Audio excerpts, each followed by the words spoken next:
Welcome to Raging Bullets, a DC Comics fan podcast, episode 317, Before Watchmen Part 1.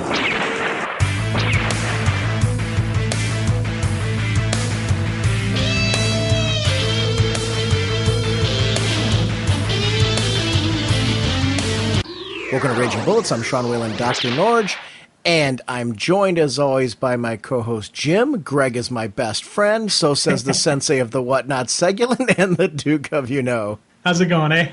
On this episode, we're going to begin a discussion that's going to be multiple episodes where we start talking about Before Watchmen. On this episode, we cover Minutemen issue 1 and 2 and Silk Spectre issue 1 and 2.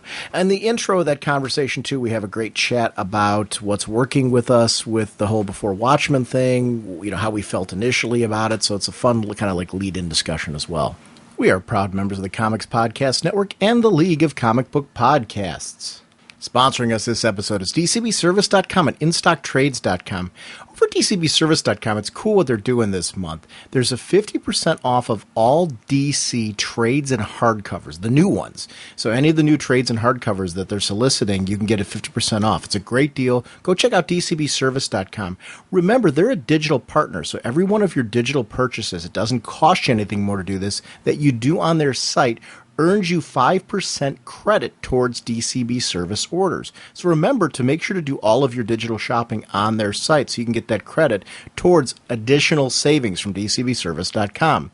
Over at InStockTrades.com, they're doing these end-of-the-world sales, and I keep watching these things because it's a great opportunity. I like it because you get extra savings. This isn't DC, but it's Dark Horse. This month, all Dark Horse comics, the trades that they're doing in hardcovers and such from InStockTrades.com are 48% off. It's a great deal if you're looking for any Dark Horse material. They're also still doing 50% off of DC archive titles. And as always, orders of $50 or more give you free shipping. So that's InStockTrades.com. I want to thank DCBService.com and InStockTrades.com for continuing to support our show. Oh, Jim, what kind of a podcast are we? Raging Bullets is a spoiler podcast. We go in-depth into plot lines, story twists, and whatnot of the comics we're discussing on the show. So, if you haven't read the book, you may want to come back later so you can better enjoy the show. Let's talk sunshine and lollipops. Green Lantern, let you and I destroy that space junk. Jim, our first chat this episode is going to be about Before Watchmen, the Minutemen. We're going to talk about issues 1 and 2. Darwin Cook is the writer and artist. Phil Noto is the colorist. Jared K. Fletcher, letterer. Darwin Cook on covers. Michael Golden, Jim Lee, and Scott Williams also on variant covers. Camelia Zhang, assistant editor. Will Moss, associate editor. Mark Chiarello, editor. Watchmen created by Alan Moore and Dave Gibbons. And apologies for any name butchery there. This Watchmen event, and I just want to talk, before we jump into the issue, I want to talk about this Before Watchmen concept. When they said they were going to do Before Watchmen, I was excited right from the get-go. I'm never one that if there's creators who have great ideas and they want to tell stories set in a universe of a classic story, I have no problem with that. I have no problems with sequels and things like that. I want the sequels, though, or prequels in this case, to be something of substance, something of value. It never detracts from me from the main thing. Like, I'll use a movie example. Caddyshack, I think, is one of my favorite comedies of all time. I love that movie. I just watched it this past week, just for fun. It's from an era. It kind of reminds me of the humor of that era. It's a great Chevy Chase, Rodney Dangerfield, Ted Knight piece. It's funny. It's really, really cool. Caddyshack 2 never should have been made. In this case, I'm glad to say, this is a better example would be Batman Begins and Batman The Dark Knight and Dark Knight Rises. Those type of sequels versus a Caddyshack 2 sequel. Or Superman and Superman 2. I loved Superman 2. I loved Zod and all that.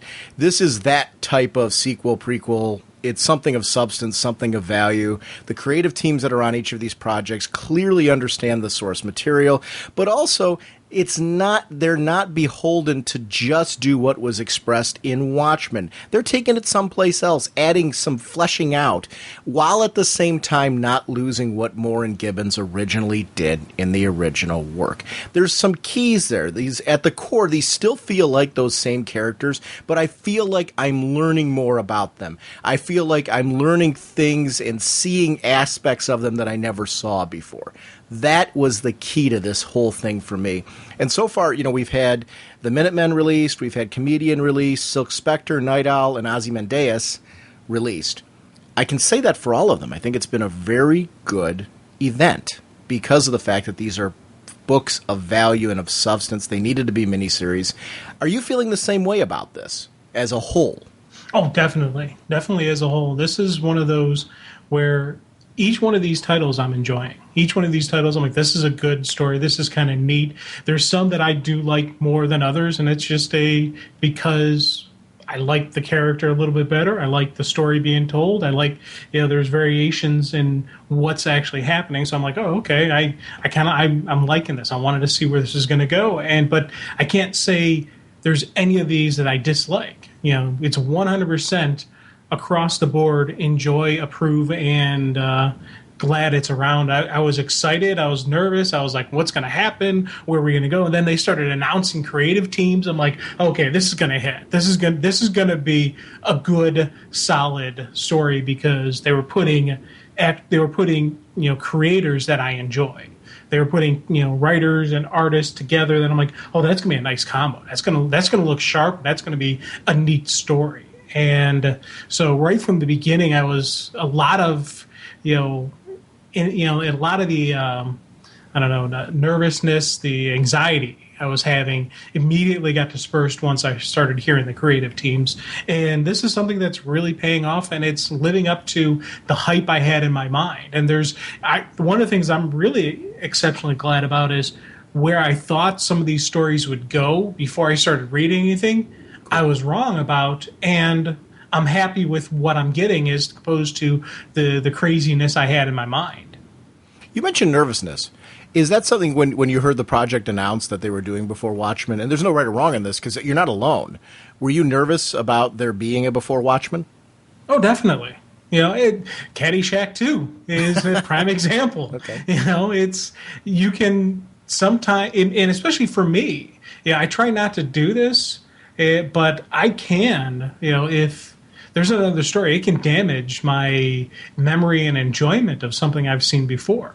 There was with throughout the Star Wars trilogy, I was absolutely so in love with the Star Wars trilogy. I was like, as a kid, this was the greatest movie series ever. And then when Episode 1 came out, I was like, what? Oh, that, and it took multiple viewings of Episode 1 and kind of disregarding of some parts of it and factions of it for me to really enjoy it and get back into just my love of the Star Wars universe. And so I was kind of a little bit nervous about that. I'm like, am I going to ruin Watchmen, which was a book I absolutely loved? Movie came out, I was like, oh my God, this is a great movie. And I'm like, okay, can we do it? Is this going to be third time's the charm, or is this going to be 2 out of 3 ain't bad? And sure enough, this is hitting on all cylinders for me. So this, for me, I can say the Watchmen franchise, the Watchmen related titles are something I enjoy, and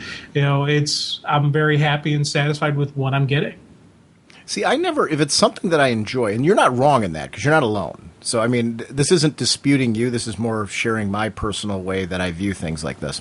If it's something I enjoyed, like Watchmen, and I hear I'm going to be getting something more, initially I get excited. So that's kind of my initial take. I tend to go in open-minded and excited. With this, I started off excited because I'm like, oh, cool, more Watchmen. I'll get to learn some of their backstories and stuff like that. Really cool. As the creative team started getting fleshed out, then that was like, well, this is going to be a home run. And I think that's where my confidence gets built when I heard creative teams. But I usually it's after reading a project that it might tank for me, and I might lose interest in reading it, or it might get stockpiled, because I've got a lot of comic material that I'm enjoying and digging big time that gets stockpiled just because of the amount of stuff I'm trying to read. That's what'll happen with a miniseries. If I'm not enjoying it, or even an ongoing, if I'm not enjoying it as much as other material that I'm reading, it will get stockpiled. This stuff gets read right away when it comes out. Every new issue of all of them, you touched on something before that I'm really digging about them. Every one of them feels different. Every one of them has a different tone. And the tone matches the the particular character that's in it. The Minutemen's a great example of this as we go into this. It's a period piece. It's set in the very early years of the Watchmen universe. It harkens back to what I loved about what Cook did with New Frontier, what I've always loved about teams like the JSA, what I loved over in Marvel with the Invaders. You know, this idea that these are characters from our past, you know, from a more of a classic era.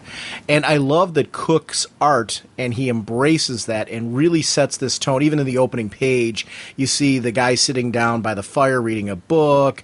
You know, the woman it looks like she's baking or something in there. You know, or she, well, actually, it might be a baby. That's even in there. I don't know what that. You come into this world. Be baking the baby. She could be baking. I'm looking at you come into this world with a narrow point of view. I'm looking at it like, is she opening up? But then I'm looking around outside. It looks like a basket, so that's the baby. So I guess I'm her baby. Hi. Okay, that's a scary thought. Hi, Mom. But I love that class. I'm just realizing now that that's a baby, and you think the dialogue's right there. It's not that Cook did anything wrong there; it's that I'm a dunce. But I'm loving that I'm just realizing right now in this discussion that is in fact meant to be a baby's crib that we're looking out of.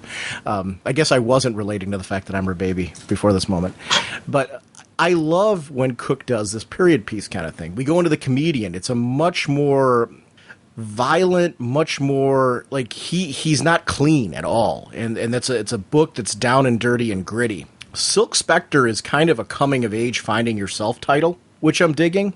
Night Owl's this book where you've got this guy who's taking over the mantle of somebody who he's always looked up to. And it's a lot of what I was really digging when Dick Grayson took over for Bruce Wayne. It's not about being the guy and living up to the guy who was before you. It's how do you make that role your own and eventually get to the point where you make your own decisions and your own choices. Loving that. Ozymandias is just plain gorgeous. It's also a journey for how this man got from A to B, being the type of guy that wanted to be a puppet master of the world. So I really love how all of this enhances and adds to my view of the Watchmen world and the Watchmen story versus detracting from it, taking away from it. I'm hoping, and I've actually got complete confidence that when these miniseries are done, that it will just make me want to go read Watchmen again and like kind of follow how this naturally led into those exploits. Because there's going to be a Before Watchmen epilogue to all this, too. Oh, cool. Yeah, it's Len Wein, who is co-writing the Crimson Corsair stories, is dropping off of that, and John Higgins is going to continue on the Crimson Corsair. And the reason why is so Len Wein can focus on the Before Watchmen epilogue, which I'm assuming is going to tie up everything into a neat bow into Watchmen. I don't know if that's a right assumption, but I'm anxious to see what he ends up doing with this. This is a very, very cool project. I would not mind if they were going to do something similar to this, to do another Watchmen-style event down the road. I know this was a long time in coming from the interviews that I've read. They worked multiple years putting these teams together, getting these projects off the ground and ready to go. So this was not something that was just done overnight at the whim, throwing a magic wand, so to speak.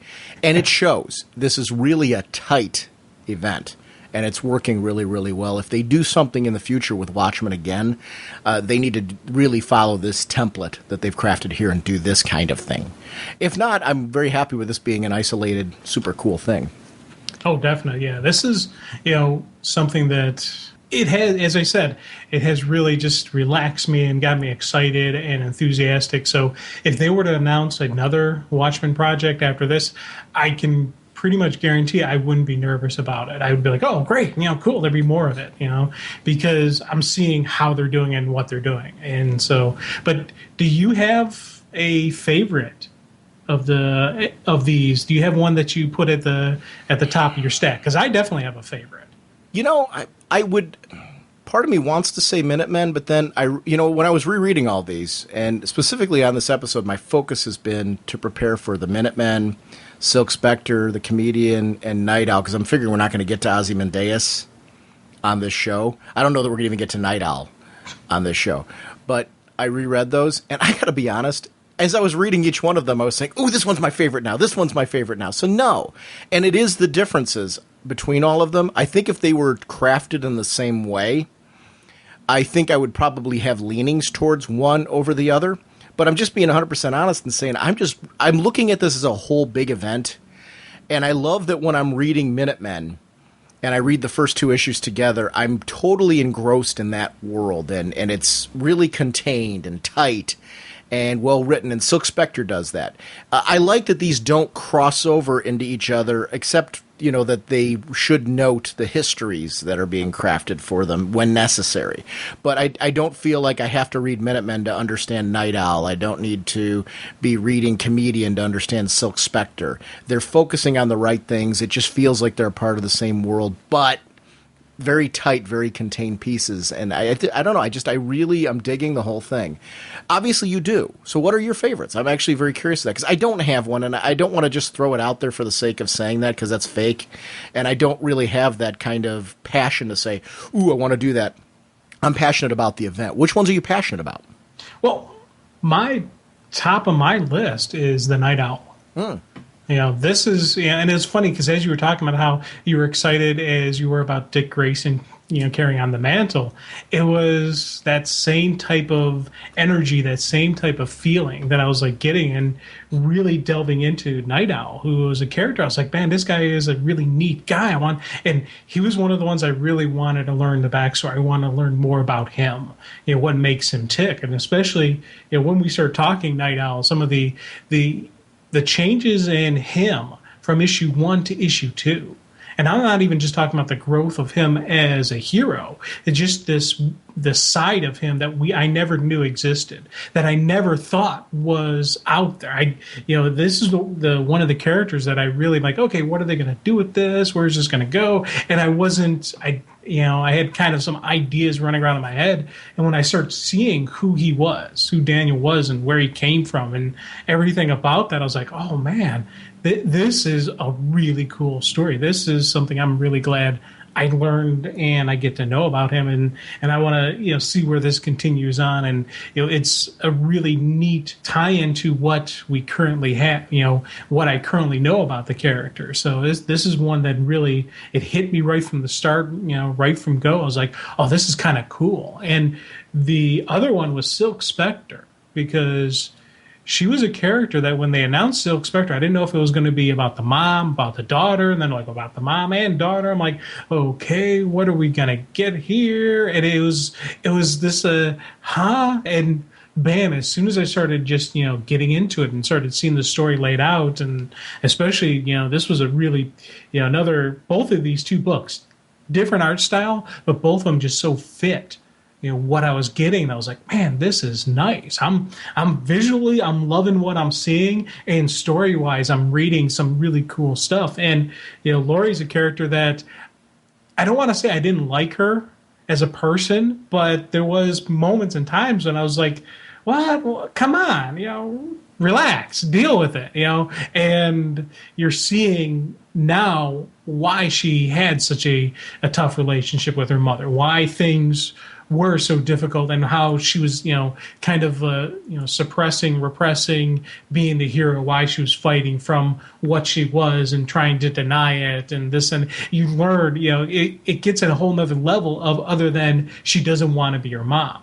She was an actual hero. We actually do see her doing some good. We see her, just the suffering and the personal life she had to put on hold for this mission, for the cause. And I'm like, I kind of feel bad for her, and I kind of understand, how she and why she was acting the way she was as an adult. And these are 2 characters that this backstory and this history of them has really helped me appreciate what I know already about them and what I know they're going to go through. I'm sorry, I wasn't listening. Mom's got you going me. But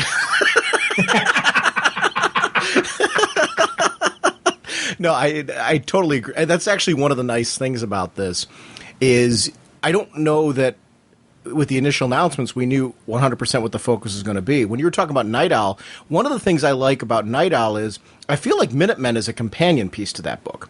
And when I say companion piece, it's almost like it's a prelude to Night Owl, because we're seeing Minutemen really focusing on the story being told by Hollis Mason, and then in Night Owl, it's really his the person who's succeeding him, taking the things that we saw his mentor go through and bringing it to a new era, bringing it to a modern age. And I love that kind of energy between those two books, and it just fits naturally. Again, you got different creative teams on both books, but wow, are they really complementing each other in the way that it's working. And Laurie's a character who I always wanted to know more of her backstory. So I'm glad, because we get some of Mom's backstory in the initial film and book, Watchmen, and we're obviously getting her backstory in Minutemen as well. So Laurie's really somebody I would like to see more of. I want to get to know more of her history. And I'm glad that they chose to focus on her in that, because it's really an untapped, as far as I know, I don't remember a whole lot of that stuff being explored by Moore, except for when she first met the big blue guy. Yeah. Dr. Manhattan. So I'm glad that they took the opportunity to really explore that area. Now, when we start off with this book, we get to see this is Hollis Mason kind of taking a look at how the whole superhero universe of Watchmen has kind of changed, and how he's trying to find, maybe not find as much as reflect on his place in it. And I love that. I think it's hysterical that I didn't realize that was a baby. I thought she was faking at first. I'm looking at him like I'm such an idiot. But it's starting from the smallest thing of birth to big cities to the universe. And I love seeing Hollis, because I like to write some on my own, not as a hobby. Not really, in the sense that I think it's going to go anywhere. Maybe, at some point in time, I'd like to do more article writing for our website and that, because I love doing that. But I do the same thing that Hollis does. I'll read over something that I wrote, and I'll look back at it and go, this is terrible. I think in anything we create, we're our own worst critics. And I think that's where, like a Hollis Mason, his book winds up being a better, more honest piece, because he's looking at it critically and saying, I want this to represent me and the truth that I'm trying to find. And it isn't until we start seeing this story and just how much of a lie the Minutemen was from time to time, actually from time to time through a lot of it, that we can see why this guy in the twilight of his life wants to say, hey, this is who we are. This is what we were trying to do. We really were here, or I was really here for the best possible purposes. I should actually clarify that. He's really trying to reflect not only on himself, but on the fellow members of the Minutemen and what each of them were trying to do from his perspective, people who he wants to give a nod and a pat on the back to, people he wants to say, hey, they were a bit scary. I like how this is really our chance to see what it was like to try and develop this under the hood autobiography, because we got to read so much of this in the Watchmen book proper that to be able to see the development of it and how this would be something that, first of all, the agent of all of them would be very upset about, because it might be a good book for Hollis Mason, but could potentially poke a major hole into career choices for the Silk Spectre and any of the other members of the team, or anything that he wants to do with Watchmen potential merchandising. And I love that he's seeing that globally, where Mason really needs to focus on himself and his truth that he's trying to achieve there. And I just love that, because it's something to me that I feel is very true and natural in this, because the book certainly is something from what we're seeing here would be incredibly controversial, because he really is letting everything hang out when he's writing this story. Oh, God, yeah. And it's, in a way, you can sit there and say it's kind of a tell-all, the tabloid book, but because Hollis is just a man of integrity, he's not trying to sensationalize it. It's just a statement of the facts, and this is what we had. And it's kind of a funny combination contradiction in that you have a tell-all tabloid type book that would, present day is how it would be treated and how it would be written, but instead it's based in the foundations of this is the truth, is his attempt to, make the world, this mystery world, known to people so they can better understood what they did and why they did it. It's an honorable pursuit, and I love seeing how it's kind of playing out and just how the bumps along the way. Hooded Justice in 1939. We get to see the opening of this, and he was the first one. It's interesting that a guy like this would inspire others to become a hero or, to don the outfit. And I can see why, because I'm assuming Hollis Mason, as a police officer who wants to make change and all that, there's, frustrated with the limitations of having a badge. Because, police officers throughout the day, they have to obey the laws. They have to obey the rules. I have a ton of respect for the police because they have to stay in certain parameters when they're dealing with people who don't. And that immediately puts you at risk. And it also, a lot of times, probably frustratingly limits their ability to accomplish some of their goals because they have to stay within that certain framework. And I have a ton of respect for them for it because, you need our lawmen to uphold the law and also to follow the law. So I get it. And I'm saying this all with total respect. But then you see a guy like Hooded Justice who, basically can do all of these things that a police officer would probably dream of. On a day where you want to vent and let it all out, to be able to throw a perp out the window. I mean, it's something that, absolutely 110% shouldn't do. And he's like a vigilante that takes things on, like he's Batman Unchained. And he's actually Asbats. If there's it's going way too far, doing things that he shouldn't. When you got a guy who's relieving himself because he's that scared of the guy, that's something that shows what Hooded Justice is. And Hooded Justice is really, we learn there's a deviant side to him where the pain is really something that's a driving force behind what he does. He's doing good. He's going after bad guys. And he's doing that in such a way, though, that it's feeding a different need of his as well. By the end of the first two issues of this, Hooded Justice is really one of those characters where, I would not be comfortable being on the same team with Hooded Justice. Oh God, no! This is a guy that, and in the original Watchmen story, you knew he was a little bit off. You knew he was a little bit off kilter, and there was references to sexuality and very other lifestyle choices that he had, but they're really laying it out here. They're really letting you know exactly it's beyond just what I thought it was. This is a character that I'm like, wow, and I don't want to say I don't like the guy because, he's a cool character and this is a really, great way the story's being laid out, but you hit the nail on the head. I would not want to be on a team with him. I would actually probably want to be more on the team with Comedian than this guy, and the Comedian's also a complete nut job. So right. It's kind of a tough thing just because Hooded there's such an unknown factor on where he'll go. When you get those the vigilantes who just go beyond just the arrest and contain and stop the bad guy. They go to killing. They go to throwing the guys out the window. Who knows where it's going to end? Who knows that's one day not going to be enough for him. Maybe he's going to want to take down a hero. Yeah. Maybe he's going to want to do something he hasn't. Hey, let's try this. Let's see how tough my teammate is and see if I can take him. Or you don't know exactly where his mind's going to go on there. And it's it was kind of I don't want to say shocking because all the groundwork was laid down there, but it was a whoa kind of moment when they really start going into him and his psyche behind it. I compare it to things like if you look in the modern day of Watchmen, you take a look at Night Owl and Rorschach. And when you see those two together, in issue number 2 in particular, they butt heads. They have a difference of opinion and ideology. I don't want to go too much into that right now until we talk about it. But those are two guys that you're not afraid that Rorschach's going to turn on Night Owl and potentially hurt him. Yeah. The two of them, even if they come to blows, it's going to be superhero coming to blows where, at the end of it, they'll laugh it off, or as much as Rorschach's going to laugh it off, they'll knuckle, kind of go on and continue doing what they do as a team. Hooded Justice could kill somebody. Yeah.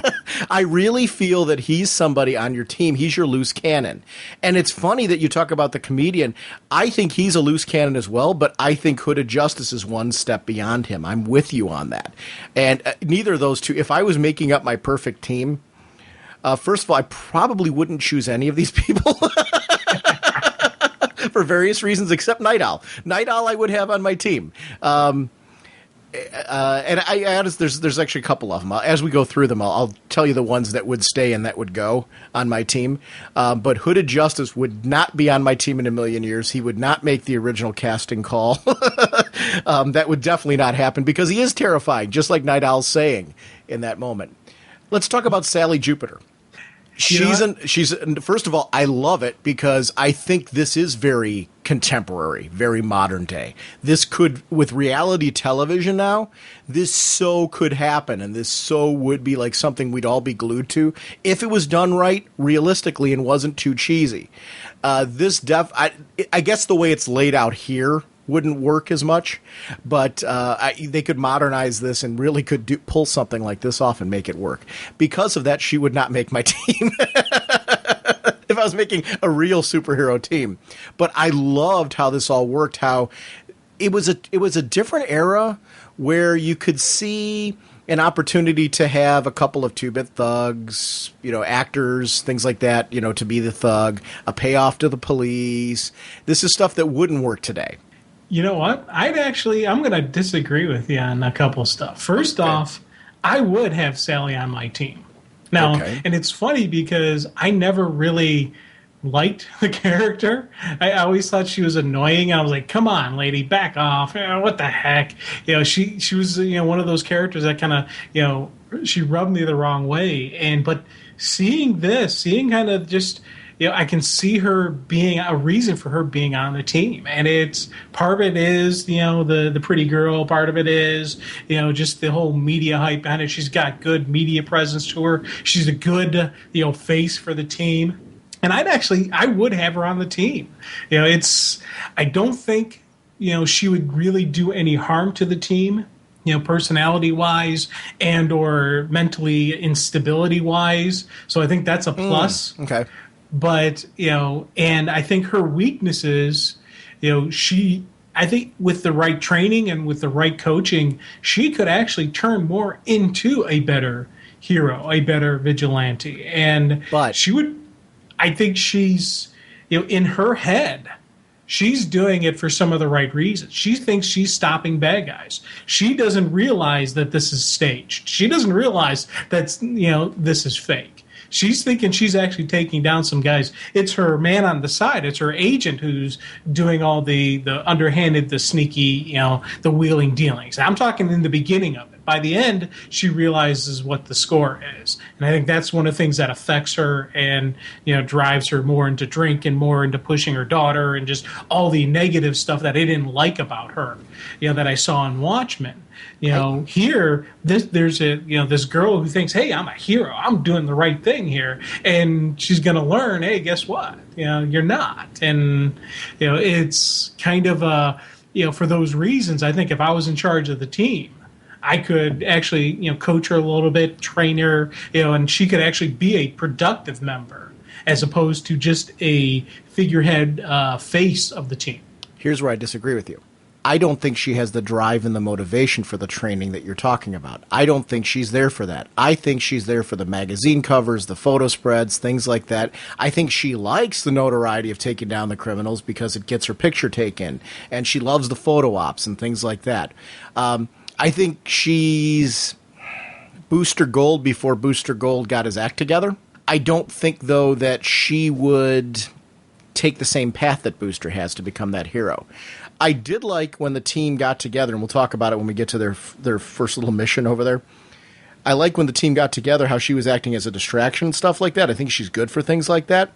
But I don't think it's to have somebody on the team who everybody's going to eventually on the team figure out is just a facade. That's not going to be good for team morale. It's not going to work. This is part of the reason why this team's falling apart from the get-go anyway, because everybody on the team, except for maybe Night Owl, has issues. They have major issues. It's why it's a disaster. And it's why they've got to put on the whole thing becomes a big facade because of Larry, because of Sally. And it's not really the superhero team that they wanted to create.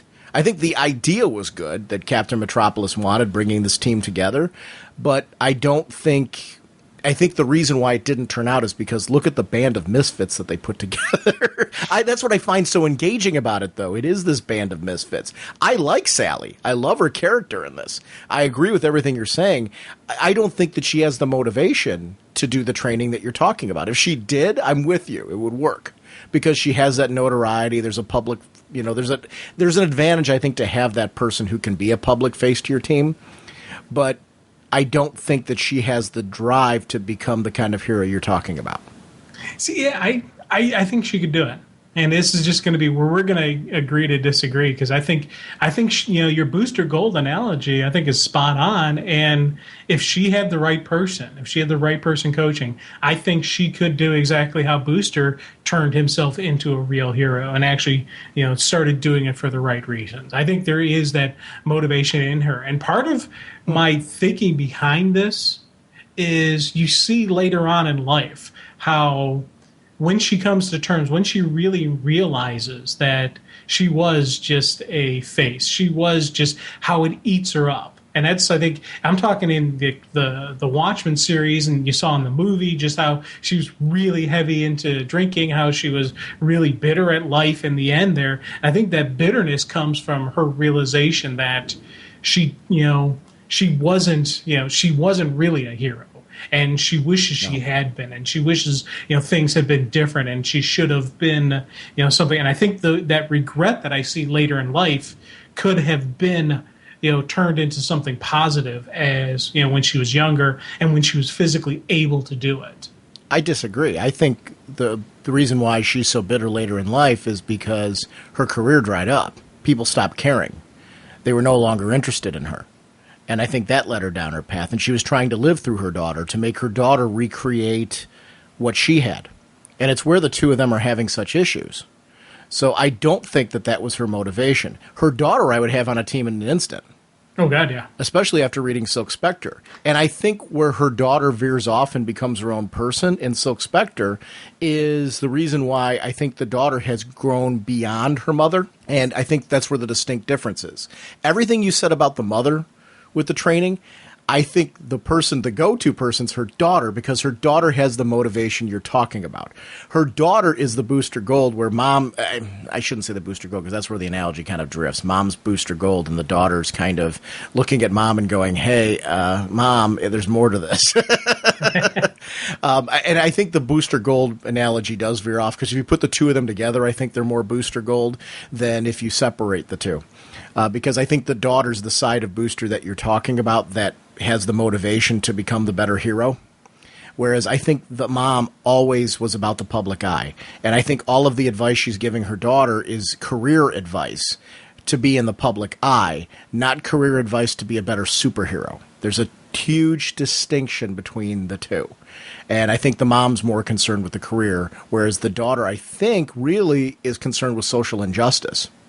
And she gets pulled into this kind of accidentally through her journeys. It'll be fun when we talk about that Silk Spectre series, because I do think that's where we see that would be my MVP on my team. If somebody I'd want to bring in would be Silk Spectre, because I do think she has that motivation for the training that you mentioned. Now, Night Owl, when we get to him, I love this guy because he's so classic mystery man. He's this guy, no powers, anything like that. He's this police officer who really believes in the law, believes in the right, in a world that's kind of getting a little crazy. And he reminds me of everything I loved about the JSA when you look back at the classic JSA. These are your tried and true Jay Garrick, bright heroes that are just really trying to save the day. There is no dark dirtiness to the character. The part where he gets tainted is because he joined the Minutemen. When he was out on his own doing his thing, the thing that got him on the Minutemen to begin with, he was really just a good guy trying to do more. He was taking his free time. I mean, life as a police officer is very tough. You're putting in long hours. You're putting yourself at risk. Whether you're in the middle of a gunfight like you see on this page, or they're really, on traffic duty or something like that, trying to keep the streets safe. They're all elements of police work is tough. And I've got nothing but respect for police officers. And for a guy after that job to say, hey, I want to do more, I think that's cool. I think there's something about him that's like motivating and interesting and cool. It's illegal, but it's still cool. I love the character. There's something about him. It's classic superhero. And that's one of the things, that I love about him. I love that he's sitting here, that there's all kinds of sane ways to help your community that don't involve a mask and short pants. I love that his uniform is really geared towards his whole owl motif versus practicality. I think that's classic superhero too. Oh, definite. He is. Yeah, it was funny because I was laughing when you said he's the MVP of the team. Oh, yeah, both this Owlman and our Night Owl, both versions of Night Owl are 100% hardcore on the team. No hesitation. I'd even take the older version of him on as an advisor. Mm-hmm. After the fact, hey, I know you're retired, but how'd you like to help us out? Help these young kids out. Show them the ropes. Show them what it's like to be a real hero. And this sequence with him I was so glad with how they handled it. It had that great kind of energy, it was high action going on, boom, boom, boom, boom, going through the panels. I had, the dun da da da dun da da Indiana Jones theme going through my head as I'm reading it. And I really was like, this is some cool story, some cool visual stuff. I like the other stuff. I'm not knocking the previous artwork, but this right here, these couple pages was something that it felt, bam, it pulled me in. And I think part of it was because, when you had the Hooded Justice, you had more of a darker, the dreary Batman thing, and then you had your lighter Sally Jupiter, yay! And then boom, we drop it into Night Owl. I was just like, this was a part of the issue. I was like, oh dang, this is cool. And I actually went back and in the middle of reading through my first run. Normally I do my first run through, then I go through my second run through. I actually went back and reread this section a second time just because I was like, I really like that. Yeah. So I went back and I reread it, then I continued on. So this is a sequence that, it's a lot of stuff happens in these couple pages, and I got that great feeling from it. I got that great comfort with it. And again, it shows who he is. It shows he is a true hero. He is doing this for the right reasons. This Night Owl was Batman growing up for me. Batman and Robin growing up for me was more like this. You don't see the, Batman smiling and all that stuff now. But in modern day, and Spider-Man, it's that kind of feel for me. In modern day, for me, it's very much Nightwing and the Flash. It's just bright, friendly, smiling. You could see him having these moments with the citizens. No matter what it takes, protect the innocent. I just love that. I love the whole motif and the vibe there. I needed it after the first two. I needed that one where I felt like, okay, this is really a hero. Then we go to Edward Blake, the comedian, who, again, I'm loving in this. And then I think this very much gives you an idea of, he's from the Juvenile Correction Services, and you see that they didn't really shape him up too much. I think, people can go through juvenile services and become something more and something better. They can turn their life around and that type of thing. Eddie just found a way to become a thug in a different way. Yeah. And really feels like he's justified when he goes in these places and beats people up who happen to be, I think he's trying to be the king on the mountain. So when he goes into a place and he beats up other thugs, I don't know that it's always for the best, most moral reasons. It's more of he likes the intimidation. He likes the fact that he can beat them up. He knows that people overall will tend to rally behind him a bit more if he's beating up bad guys. But there is really no distinction because this guy's the owner of this place. And, he grabs one of these eggs, and because he doesn't like it, he knocks it over, knocks out the owner, and takes his cash. So, this really isn't a good guy by any stretch of the word. He just tries to justify his actions because of the fact that he happens to be cleaning up the streets along the way, sort of. He thinks he knows the world, the real world, and what it's really all about better than anyone else. Yeah, Eddie is just he's a hole, He really is just a jerk, and it's one of those things where I'm sitting there going, I shouldn't like this guy. I shouldn't be laughing at the fact that he just smacked around the owner of the bar. He just, then took his money. I shouldn't enjoy that. But you know what? It was one of those things where I was like, it shows just the demented level. It shows just the, how everything was really messed up with this. And it also adds to, what we've already known, that Hollis Mason really hates comedian. He really, and so it's not only going to be about, throwing out the truth there about the comedian. He's going to make sure he doesn't pull any punches. And there's no way anybody who reads this book is going to remotely like this man. And I thought that for me was a kind of a cool part of it. Now, Byron Lewis is probably one of the ones from the original Watchmen when they were introducing the Minutemen and all that. Probably, I remembered him visually, but probably one of the more forgettable ones for me. This story completely took this guy and made him interesting on a totally different level. Talking about the fact that every time he goes out in that glider, he doesn't know whether it's going to work or not because he has to pay attention to his weight, a little bit too low, a little bit too high, any of the variation of more than 3 pounds, and he's done. And what that would do mentally to somebody. I love that he's sitting here saying that, the commentary that he was scared of his own creation and that he was the bravest of all of them. But, wow, I mean, what would that do to you? I don't know that, I consider myself somebody that, if I ever got superpowers, the opportunity to have them, I always say to myself, I'd like to honestly believe I would do the right thing and do all this stuff. This, I know I wouldn't do.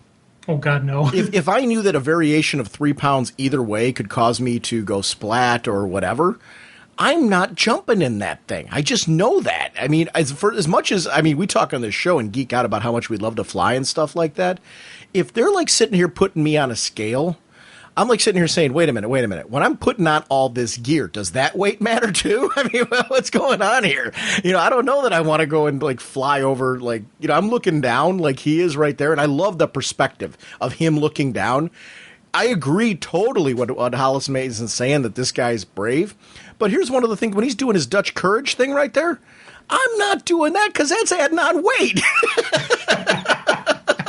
Unless he needed it. Maybe he needed a pound or two. I don't know. I really love seeing how this character was fleshed out. Just 2 pages here. They did such a great job of really fleshing out a character who, for me, was totally, I don't want to say he was totally uninteresting. He served the purpose he was meant for. He added some color and some flair to the classic, Minutemen in the original Watchmen, and that was a brilliant creation. The picture of them was great. He looks like something from that era, so the creation of him was great. I'm not knocking that at all. I love how this story took that original crafting of this character and made him into something beyond even what he was before, because he wasn't meant to be a focal character. It really was about creating Hollis's team, creating a history for Hooded Justice and for the comedian, and he was really more of a background character who I think is very interesting in all of this.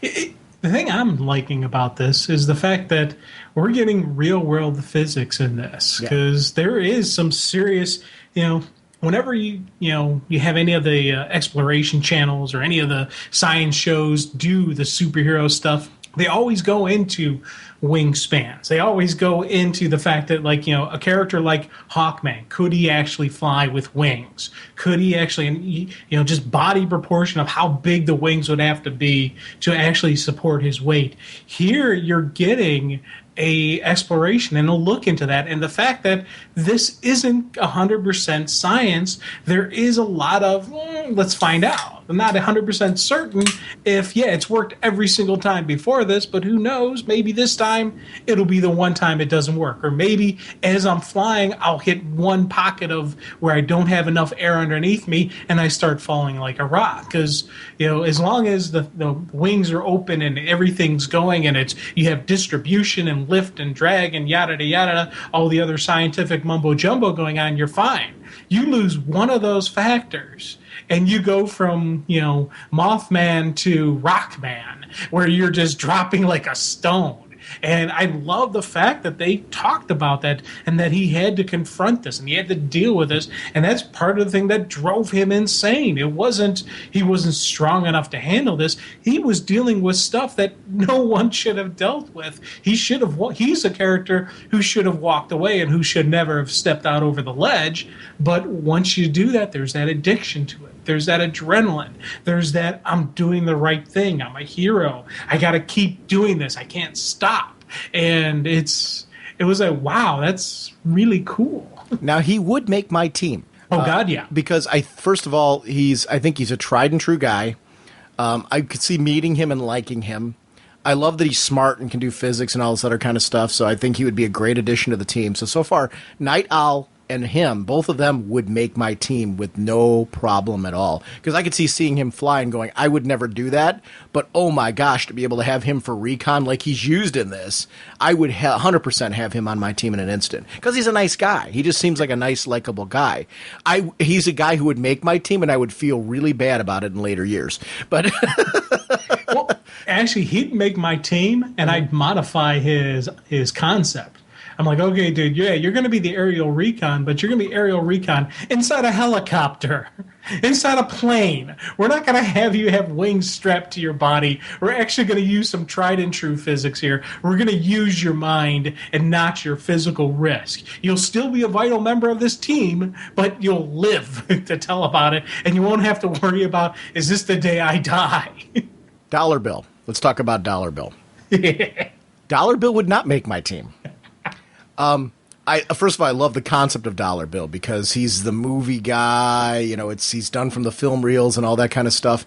He wouldn't make my team. Thinking back to our most recent discussion about what was going on Batman Earth 1 with Harvey Bullock. Mm-hmm. He wouldn't make my team for the same reason that I would want to punch the early version of Harvey Bullock in that book. So he would not make my team for that reason. I love him here, though, because I'm a big fan of classic film strips and film reels and serials and stuff like that. And he's a nod to that kind of stuff. So I like him for the nostalgia. I'd love to meet him, but he would not be on my team.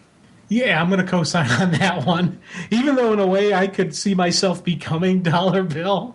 Oh, I could too. I'm not you. I mean, I would be putting too. On the cape and, hey, how you doing? There's definitely. I could see myself doing this, and unfortunately, I would probably end up the same way he ended up in Watchmen. Yeah. So it's a bad way to go. Well, here's the thing: I would probably be Dollar Bill too, and I wouldn't make my own team. I would watch a film strip me and go, "Oh no, I should never be doing this." So he would not make it because of that. But I love it. I love the whole, cheesy film. What a dreamboat. Put your money where it's protected. Once you're doing ads for National Bank, you're not on my team.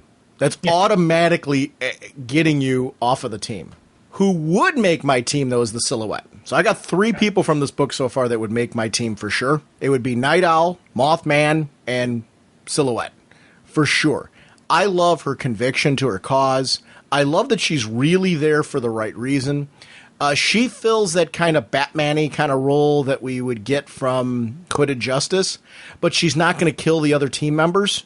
Because I really like that when she makes assumptions about Night Owl, we see later on that, she starts to realize, oh, maybe, he really is here for the right reasons, whatever, and they connect over that. She's somebody that I think would be a great addition if you're trying to make a real superhero team that's going to work. And I really like the character. I love that in spite of her size and lack of, quote-unquote strength, she embraces that, focuses on being quick, focuses on, carrying small weapons, using the environment. Everything that I really like about like a Daredevil type of character, Spider-Man, Batman is present in her. I think she's really, really cool. This series embraces all of that. In those first couple of pages, you can see why Night Owl would have a crush on her. In spite of the fact that, her sexual preferences are obviously different, he embraces the fact that she's there for the same reasons that he is. She's got this focus on helping kids who are in trouble, that are part of these child rings. She's another one. When I read her sequence, it was another one. You were talking about reading over and over again. Hers was another one that made me smile because I really like the inspiration of the character, really trying to make change for kids. and, kids who are being wronged. Because I think that, to me, is some of the worst crime around, any crime against a child. So I love that that's kind of her whole motif, saying that, okay, you might think this is a little dirty for our team, which is something that's discussed in issue 2, but to me, this is really important, and, you can do what you want to do with the team, and I'll stay a part of the team, but which is a very Batman thing to do. Batman always kind of will do the Justice League thing, but when it comes down to Gotham's got to be his priority. This is her Gotham. Yeah. He's helping these kids, and I really connected with her. I think she's just a well-crafted character, and I love that her sexual preference is brought into this whole thing, but it doesn't really... It's not so in your face that it's not like one of those things Night Owl's obviously heterosexual. You don't have to make a big deal about that. It's something that just she happens to be, kind of like Batwoman. And I love that about her, because what's engaging to me about it is she has just as much conviction about as every other hero, of the ones that I think are the tried and true ones, and she just happens to have a different sexual preference than them. I like that she shows that diversity in a way where you feel she's just as normal and natural as everybody else in spite of her sexual preference. I think that's what I'm getting at. A very long-winded way of getting there, but that's really what I like about her character. It's what I like about Batwoman, too. And I think that's where I'm connecting with her in this series. She reminds me of that type of character. And I'm glad to see more of these type of characters appearing in comics. It's funny how this is a character that really was appearing in Watchmen how long ago? It really shows how comics have been cutting edge with characters like her and understanding, how to put the right balance of keeping the hero in the forefront, just like you should. I don't know, it's something that stood out for me with this character, but man, the fight sequence with her I thought was super cool. Oh yeah, again, another just amazing, just laid out, again, that high action, boom, boom, boom, boom, just to flow through. This was, again, really cool story, really great piece. Everything you're saying about just who she is and why, she is awesome, I'm in complete agreement with you. This is a hero, flat out doing the right thing. She's, you see her personal motivation. She survived horrors in Austria after Hitler and the Nazis seized control. And just her family was killed. She made it out, but the rest of her family, not so lucky. And this is part of her motivation. This is part of why she does what she does. This is the mission. You have that same intensity, because the Batman analogy with her is absolutely wonderful, and the Batwoman analogy as well. Same type of that personal mission. This isn't about, media. This isn't about headlines. This is about doing the right thing. And no matter what, she will keep doing it. And I've loved in these fight sequences, you see her get knocked around. You see her go through multiple weapons as the bad guy is disarming her. Well, that doesn't stop her. You keep going. You keep fighting. And yeah, the bad guy got away, but guess what? The prize didn't. She saved the kid that was wrapped up in the carpet. That was her motivation. That was her goal. It wasn't about, hey, look at all these guys I captured. No, it's about saving these children who are, these horrible things are happening to them. I love that fact that, she technically, quote unquote, lost because the bad guy got away, but she still won, because she got the real prize. She protected what she needed to protect. I thought that was a great, thing behind her, because this is her motivation. Well, and here's the thing. She could have made the choice to chase the bad guy there, but that didn't matter. Yeah. And to me, when you see a hero, that should be it's protect the innocent thing. I think that's why she would make my team, because I think she and Hollis Mason do work good together. I do think that they do have things in common. Their focus on, maybe the types of crimes. I shouldn't say that. I was just going to say that it might be different. I don't think so. I think Hollis Mason would be just as outraged about it as she is. She seems to have a very personal reasons for being outraged about this, obviously because of her own past and things like that. I find her empowering, though. There's something about her as a character that I think that she's a very, very cool character. I would love to read obviously we know what happens to her, but I would love to read even more of her history than what we see here, because I think she's just a terrific, terrific character. Yeah, you talk about, if they ever were to do another Watchmen addendum, she's a character that I wish they would give a limited series to. Yeah. Just to show her origin, show, everything that played out, show, who killed her. I'm assuming, I don't know if they're going to show it in here. Maybe they will, but we kind of know, well, we got to I we think we know who did it, but it's never 100% confirmed. Yeah, and, and I don't know that you need to confirm, but I would certainly read the miniseries that does. And I mean, or even if they don't go that route, even if the ending of the miniseries is still keeping the mystery alive, I still think that there's a great, interesting miniseries to be told where you look at her life, look at what brought her to be a hero, look at what brought her to have the focus that she does, what her relationships are like, things like that. I would love to see what her relationships are like, because I think she's just an incredibly interesting, complex person that has been very well crafted. I love that Darwin Cook kept the complexity of her here. I think that she's remains just an interesting enigma. And I'm into those type of characters. When you throw out like a Daredevil and you throw out a Batman, those are enigma characters, enigmatic. Yeah. I'm going to butcher that word. She's definitely an enigma. And I love that about her character. Nelson Gardner would make my team long enough for us to find a way to kick him off of it after we get our base of operations. I don't necessarily dislike him. I just think he's a weenie. I honestly, he would make my team as well for very similar reasons that I said with Sally Jupiter. There is a good guy in the mix, in the middle of there. Mm-hmm. Now, he's like Sally. He's not exactly doing it for 100% good reasons. He is looking for some headlines. He's not your Hollis Mason. He's not your Silhouette. But I think he could be a good use on the team. But the problem is he would want to be the leader of the team. And I wouldn't want him as the leader. Exactly. I would want him on the team. I would want his resources because he's got a lot of them. And it's, you talk about the base, but it's not even just the base. It's equipment. You could use him for R&D. You take your Mothman with his, financial backing. He could actually come up with some stuff. You throw some of the ideas that Hollis has. You get them all together working. You could come up with your next generation stuff now. And I think that is where I would want to use him. Now, he wouldn't want that. He would want to be in the front lines. He would want to be, look at me, I'm in charge, kind of, hero leader type role, which eventually would get him kicked off my team. But the initial startup, and again, he's another one, if you could, is logic, appeal to his, chain of command, appeal to his military background, say, hey, there's a definite chain of command here. You're not in charge. I am, but you can be on this team. You could be a solid member of this team.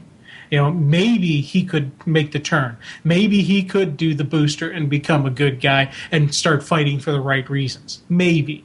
I don't know exactly, but I think there is a possibility of him. You are aware that the major problems that this team are facing are because of the two people I wouldn't have on my team, right? Yeah, I know. But Sally and Nelson. And Sally, the reason why I'm using Sally is because Sally brings Larry to the table. Sally and Nelson are the reason why this team winds up on the path that it does. When they're at their meeting and those things are being thrown out as far as what is the best thing for the public eye and all that, if they had listened to Silhouette, for example, and gone after the child ring, even as an underground movement of helping kids, that would have been so much better for them, for the public eye and their own sense of self-worth. Maybe it wouldn't given them the same headline that The Lie did, but it certainly would have given them, how many of my team would have lived a much healthier life? Hollis's book would have been written very differently if he was on my team. Well, see, part of it is also my personal ego. Mm-hmm. Because if it was my team, I would be on the team. So I would think, oh, no, I can reel these guys in. I can control these personalities. So part of it is my own, personal, issues and whatnot that would bring down my team. So your team would probably be more successful because you didn't have those two on there. But I think my team would be more successful than the Minutemen. I think, the Whatnot team Whatnot would definitely have a little bit better, style to it because, like you, I would have gone with Silhouette's story. When Larry and everyone started speaking up, they'd be like, no, this is how we're doing it. This is chain of command, my call, done. And that's, again, that would be the They wouldn't have let you, though. Larry, I would have made them. How? Because I am me. They would have kicked you off. I do think one thing, the team that you were setting up, I think would have been more financially successful than mine. Mm-hmm. Because the second you've got Larry there doing promotions and stuff like that, whereas my team would have been piss poor. Because, I've got, 3 people who aren't going to be generating a whole lot of cash. So we're not going to have that aspect of my team unless I find some way to have a backer, which I'm going to admit isn't one of my strengths. But I would have had, those 3 characters on the team because I think we would have been doing real superheroing. And real superheroes, are going to be more Spider-Man-like, where Spider-Man's always been poor. You know what? Actually, we add a dollar bill to your team, and we can maybe get financial backing. No, he's not allowed. I'm just saying, I know. Banks have deep pockets. You could maybe, get a little bit of money from a national bank there, and granted, maybe you'd have to have the NB logo on your outfit, or this crime was brought to you by National Bank, the bank with a hero. Oh, we could always add Ozymandias. Oh yeah, that'd be a great addition. See, but he's got the money. No. It's I'm convinced in the Watchmen universe, anybody who's got cash is dangerous. So the second issue, we're taking a look at Under the Hood again, and this is the breakfast conversation that you don't want when you're in Hollis Mason's situation, because Larry is not supportive at all when it comes to the book. This would be a hard thing to do. Now, imagine you're trying to make money. He's not really writing the book to make a ton of money, is he? What do you think his motivation is for writing the book? I think it's just a statement of truth. Mm-hmm. Because that's what I said, when we first start talking, it's in the present day society, it would be a tell-all, it would be this. And with Hollis, this is about the statement of truth. He's like, it needs to get out there. People need to know who we were and why we did this. The same reason he put on the Night Owl costume, the same reason he became a hero is it was something that needs to be done. Well, here's something that needs to be done. People need to know the truth, who we are. It's not about sensationalism. It's not about trying to tear people down or boost people up. It's about this is the truth. And, it's something that I always wish we get more of in the media and in just our representation that we have out there in these various news outlets. And I'm not even talking tabloid television or rag magazines. I'm talking just general everyday news. Any type of news media outlet will always put a spin on it, will always put their version of it. It's not just a statement of fact. It's not thing. They got, and it's, you see it in how they run the background music, or the camera, the news person will start talking a little bit softer, a little bit more, friendly, and just with the more serious stuff. It's the televisionization of the news just annoys me and angers me because I want the truth. Just give me the facts. I know good, right from wrong, good from evil. You don't have to change the mood. You don't have to start dun dun dun to tell me, okay, a bad guy's coming. Just lay it out there. And it's, you see Hollis doing that. He's just laying it out there. And he's just saying this is what it is, and that's part of the reason he's not going to bend. He's not going to change anything. This is how it is. This is the truth. Done. Do you watch the NewsHour on PBS? No, I do not. Okay. The reason why I'm bringing this up, it's funny that you mentioned that. My father-in-law always mentions that he likes watching the NewsHour because, and I admit I don't either. So he likes watching it because usually they don't put that kind of musical spin on everything, and it's more of, in his opinion, it's more of them stating the facts than doing that. I think nowadays it really is television in general and the internet and everything is all about grabbing ratings and views and things like that. So I think it's very hard for journalists nowadays to not do that, because I think your more compelling news programs are the ones where they do that kind of thing. And I'm saying that agreeing with everything you're saying, so none of this is meant to be a dispute of what you're saying. I agree. Yeah. I have a lot of trouble, where do you go if you just want unbiased? And I don't know that that's very easy to find anymore. So, and I think it's because of that. I think we've just become a society that looks towards that. And I'm not saying that I'm better or anything like that. I end up I think I follow the sensationalism just like everybody else. I think that's part of the problem. We all tend to gravitate towards that. But I would be hard-pressed to know where to go for that kind of... And I think we need, though, more of the straight, tried-and-true, make-your-own-opinion journalism out there. I just wonder how much public-wise, how much public consumption there would be of that. Because I think we're geared as a society now for, which I don't think is very good. I think we're geared as a society to have our opinion generated by certain programs that we watch versus getting the truth, getting the news, straight facts, which is exactly the point that you're making, and make our own opinions from that. Digest the information, think about it, and then come up with our own answers. And I mean, I agree 100% with the point that you're making. And I think nowadays, unfortunately, a lot of our television is geared towards kind of telling us how we should feel about it, even if it's subconsciously, subliminally, by the music in the background. You're right. You make valid points there. Well, and just so I got to be 100% honest, I do also gravitate to the sensationalism. I still do it, even though I get angry at myself and I'm like, it does catch my attention. It does hold my attention more.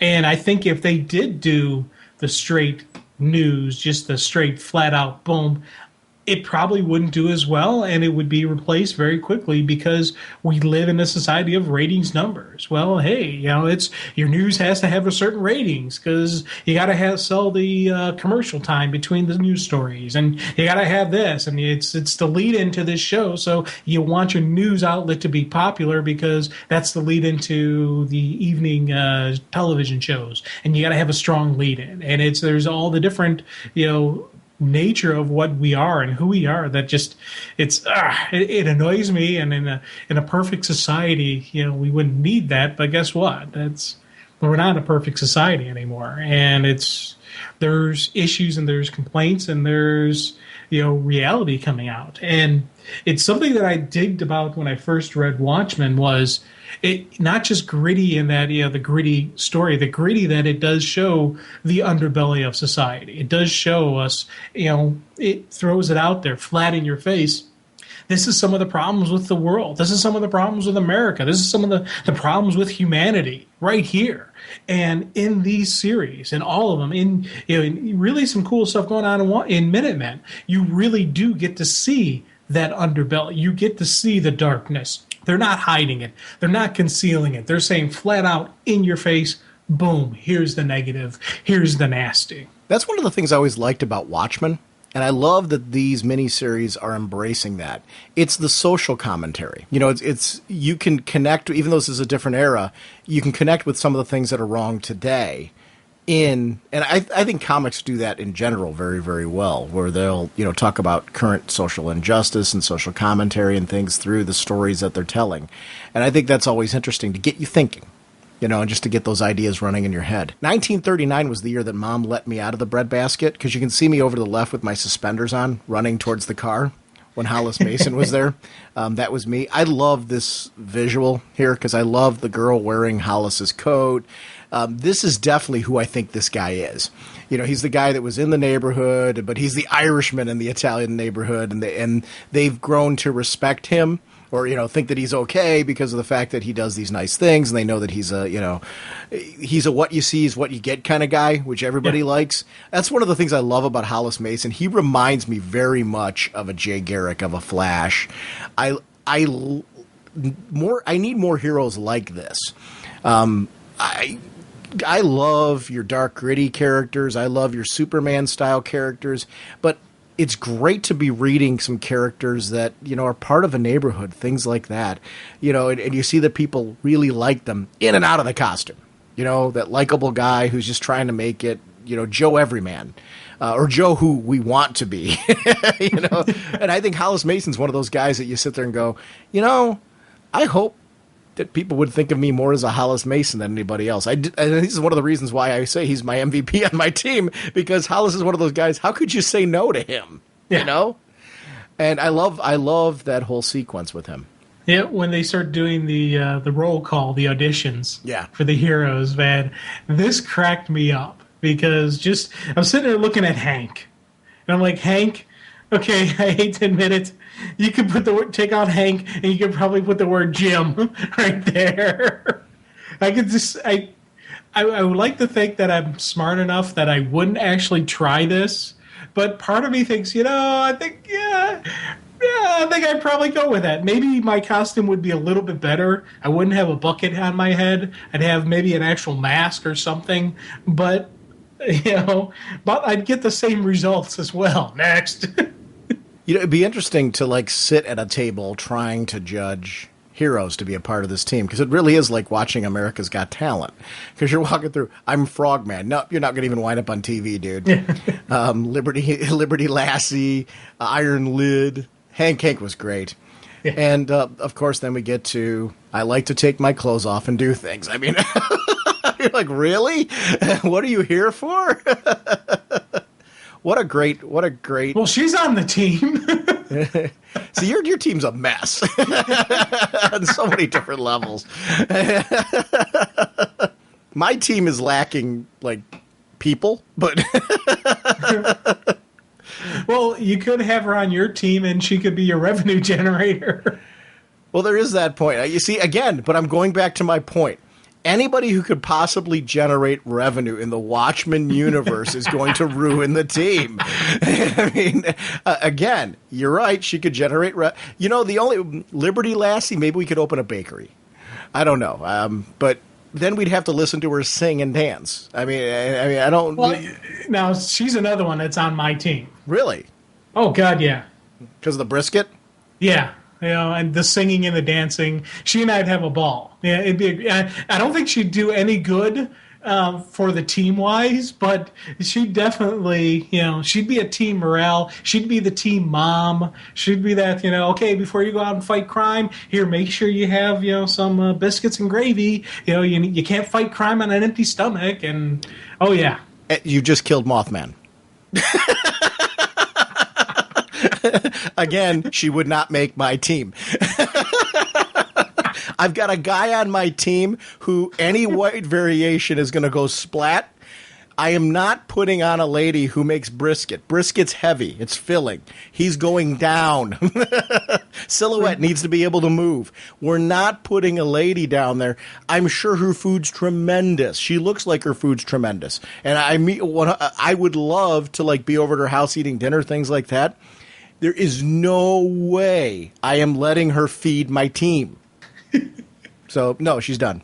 No go. Okay. Yeah, we did just kill Mothman. Okay. Yeah, that's a good point. Didn't think of that one. I love this whole sequence, though, where you've got these guys. One of the things I really enjoy about this is it is a lack of experience. Nelson, because of his background, would make sense to be the one.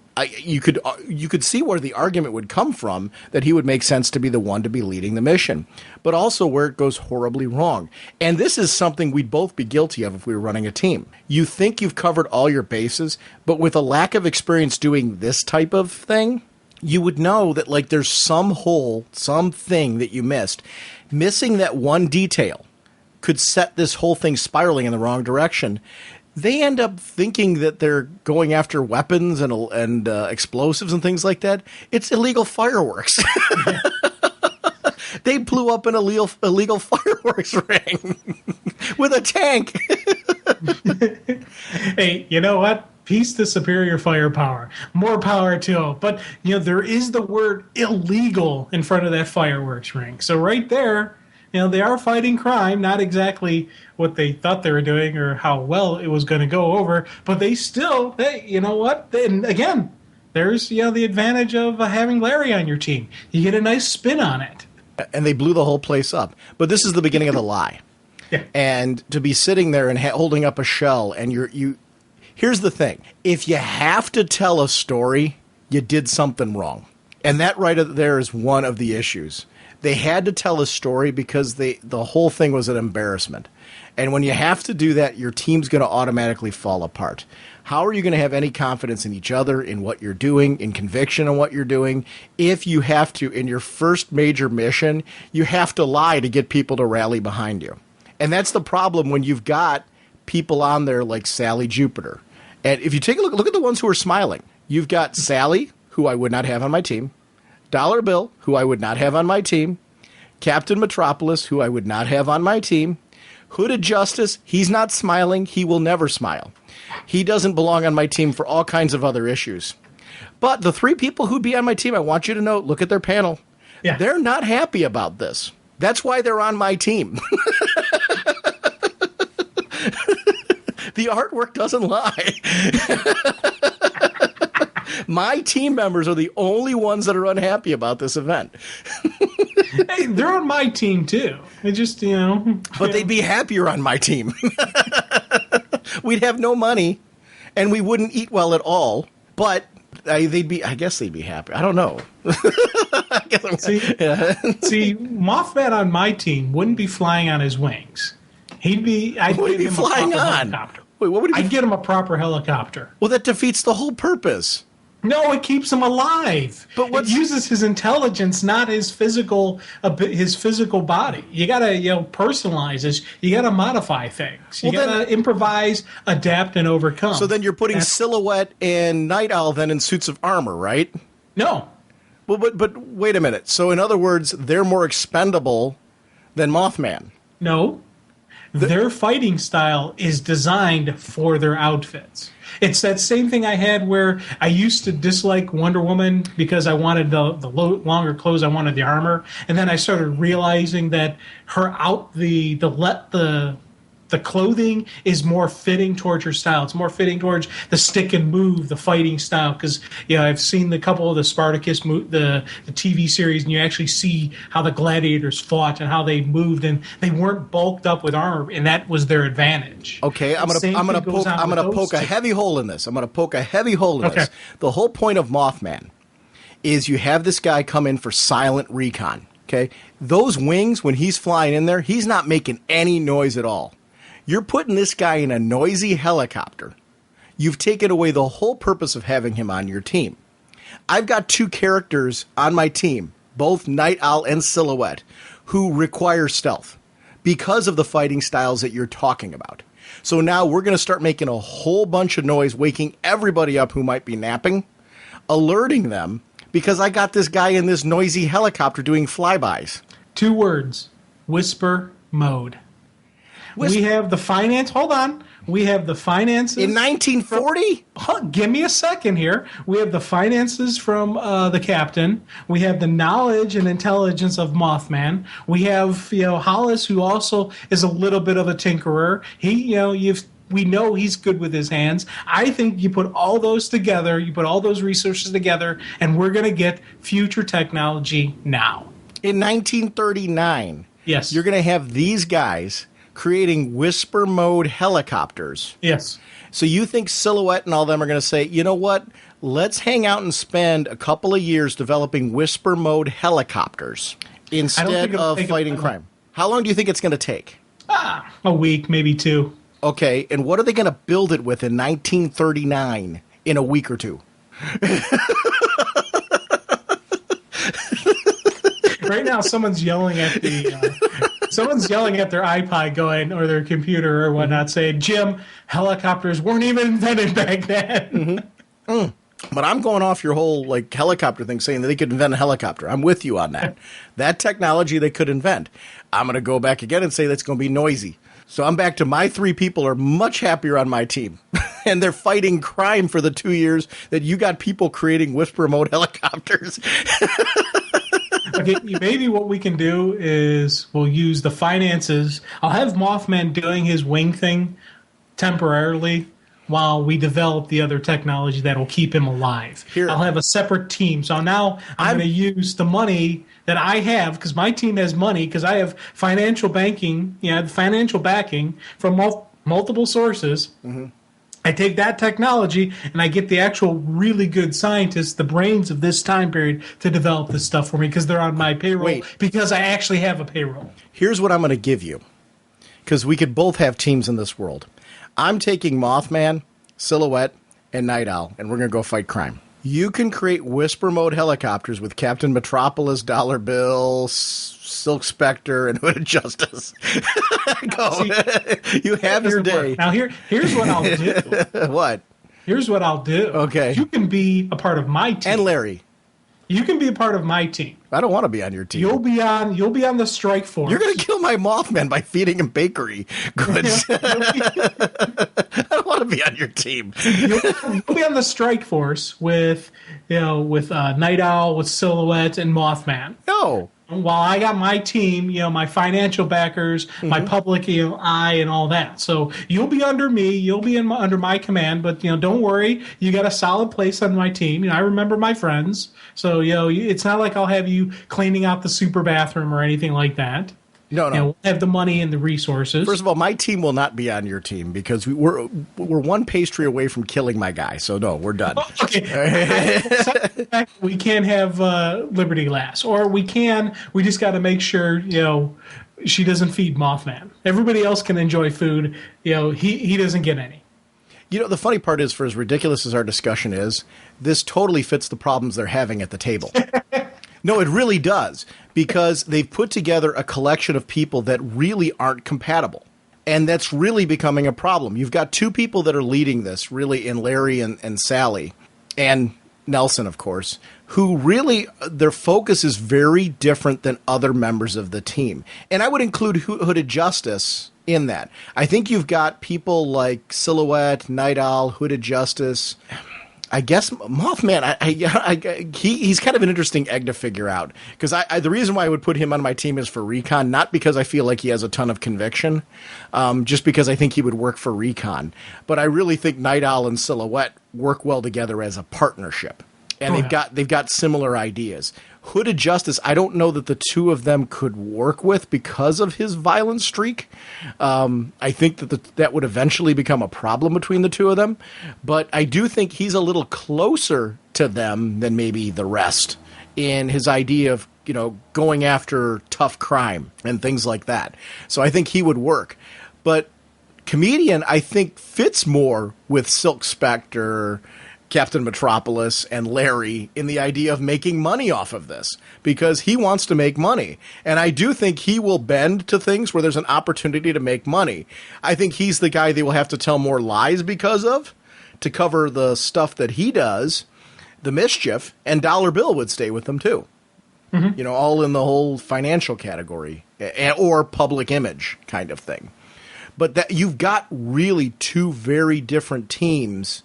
And you could break it down and break them into 4 or 5 different teams when you get done to it. But you've got two very different philosophies right there in those two groups. And you're trying to come up with one idea that would work. You've also got a background scheme here. Who is a good leader on this team?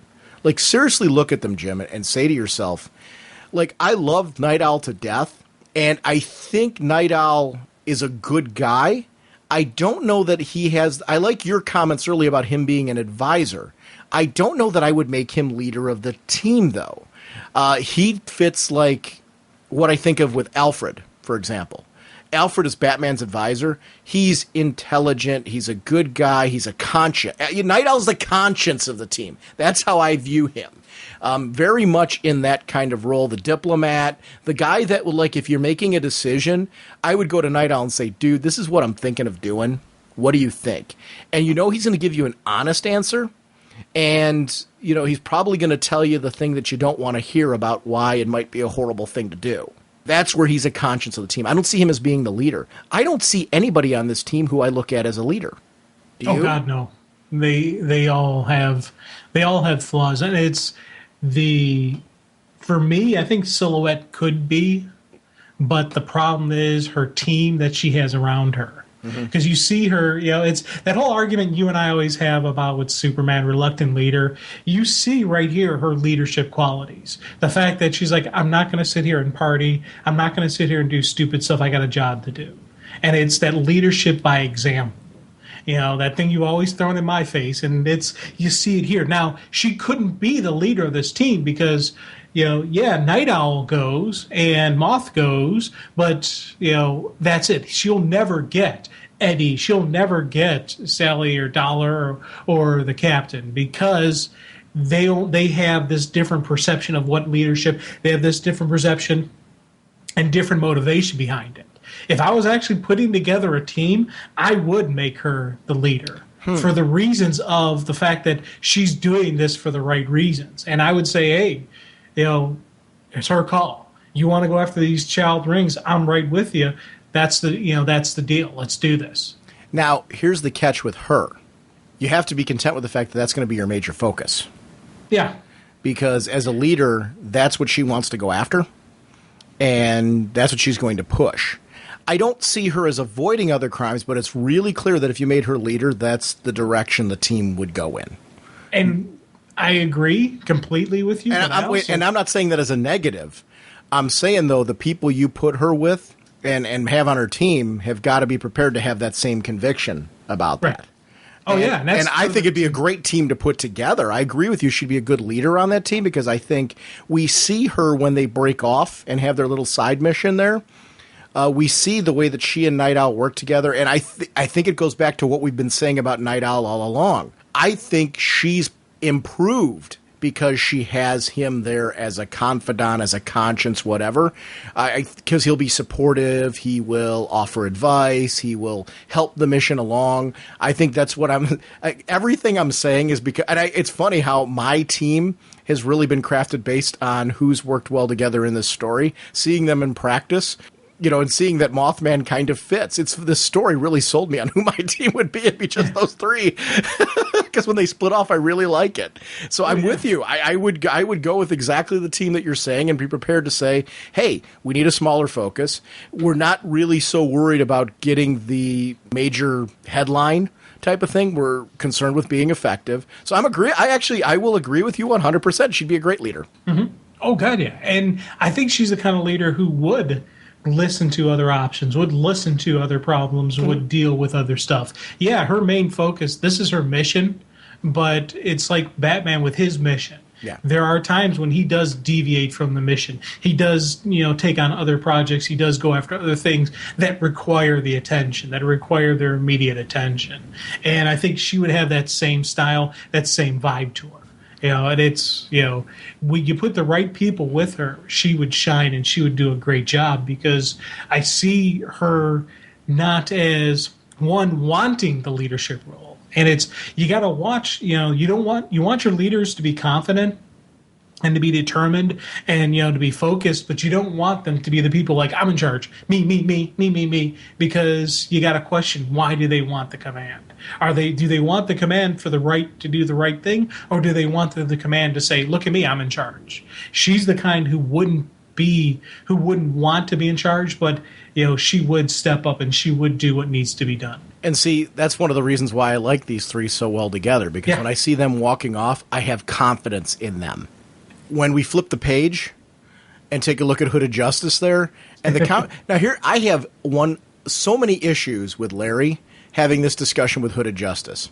I think, first of all, if I'm going to go to one of the two of them, I'm starting with Captain Metropolis. And I'm going to say to him, and just forgetting the whole media aspect of it, just saying, do you really know what you're doing here? Have you seen this guy? I mean, this is like, wow.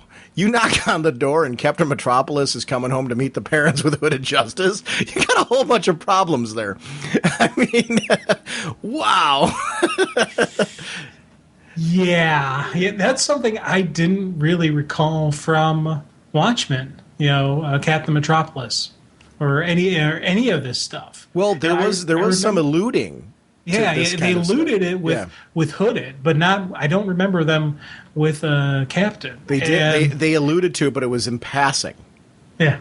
So this is building off of something small in there, and rightfully so.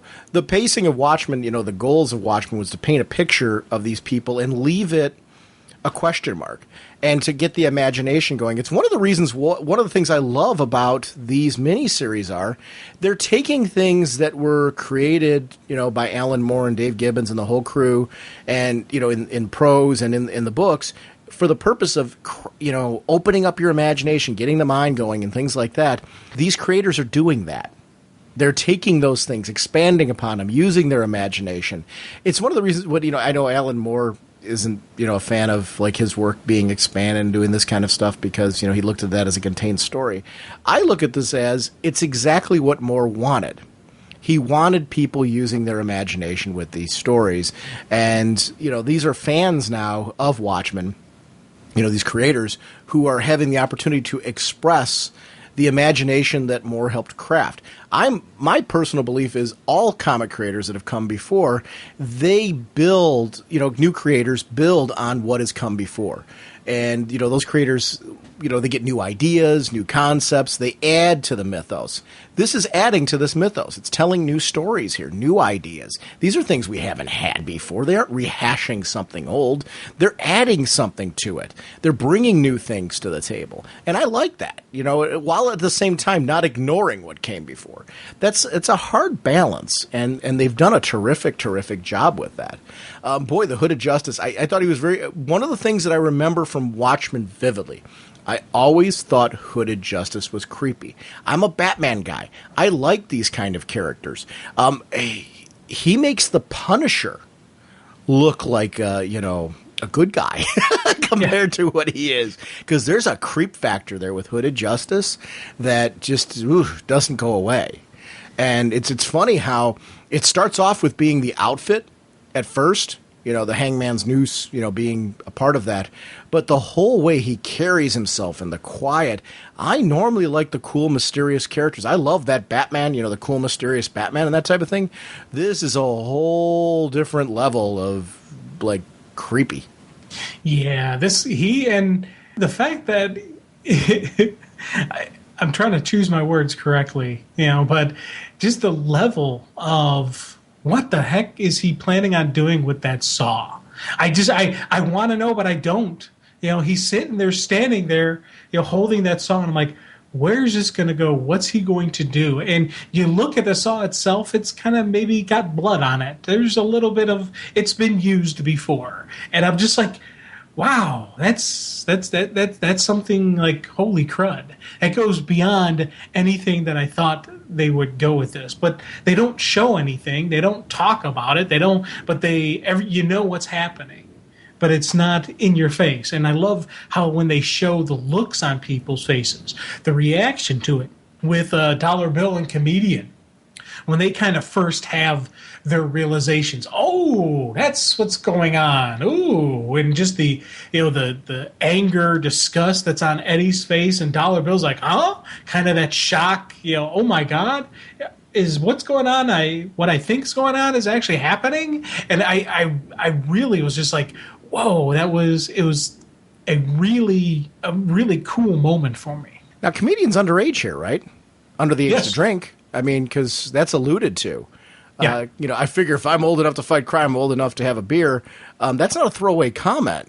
I think that's legit saying that he's underage, and Dollar Bill caught him on it. Yeah, he's like 16 probably, if that much. He's a kid by comparison to all of them, which I think is a kind of a neat, you know, the fact that one of the most demented ones of the team is him. And it also explains why he's able to be on this team as well as the next generation team, as you know, because he is the youngest. Because that was something I always kind of wondered about. How is Eddie able to be on both the teams? Well, here we're seeing he was on this team as a kid. He wasn't an adult. So I'm like, oh, that's kind of neat. I never realized that. Now, here's the difference between me and Larry. If I'm interested in a woman, I don't care how much money's involved. I'm not telling her to pretend she's dating Hooded Justice. I'm telling her she needs to get off the team she's on with Hooded Justice. There's a whole different ball game going on here. I do love the commentary between the two of them because Sally's goal here really is, it's, you know, see, I'm working day and night to get us that brass ring. And that brass ring is really, see, this is why I don't think Sally is really interested in the whole crime fighting thing. She's interested in being this, like, public media figure, you know, the one that everybody kind of flocks to. And that's her overall focus. She and Larry have that. I don't think she's a bad person. I don't think, her goals are, you know, for the purpose of hurting people or being evil or things like that. I don't mean it that way. I just think that their goal isn't motivated by the intent. So I want to clarify that. She wants to be a media star. There's nothing wrong with that. But that's a different goal than being a crime fighter. There's a different motivation that's driven there. One of the Booster Gold comparison he uses, I think Booster Gold really wanted to be a crime fighter as he grew older and got more mature. Now, maybe Sally, in being fair to you, maybe if Sally got grouped up with the right people, she might have the motivation you're talking about. Maybe she would have headed down the path of Booster Gold. I don't think Larry's not Skeets. Right, yeah. You know, Skeets is one of the things. Skeets was always the conscience of Booster Gold. Skeets wasn't afraid to, you know, that's one of the things I love about Skeets as a storytelling tool for Booster. Skeets kind of sometimes tells Booster how it is, which makes Skeets great. You know, it's the honesty of a robot. Yeah. Larry is the problem. I see Larry is the problem with Sally. Yeah. I think if he wasn't around, she has the potential to be something real. And that's just where I kind of see her differently than you do. No, because I could very easily be wrong. I'll be honest with you.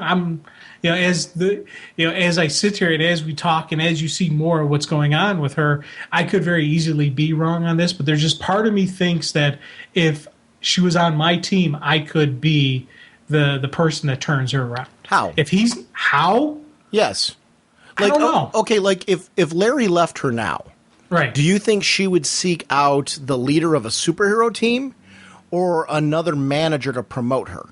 She would probably seek out another manager to promote her. But what I would do is I would draft her, and I would say, "You got the potential here, kid, to do something real. It's up to you. Do you want to go back to another sleazeball, or do you want to actually be a hero?" Jim, I want to be on the front page of magazines. I want to be in the photo spreads. How are you going to make that happen for me, Jim? I'm not going to make it happen. I'm actually going to turn you into a real hero. That's not what I want, Jim.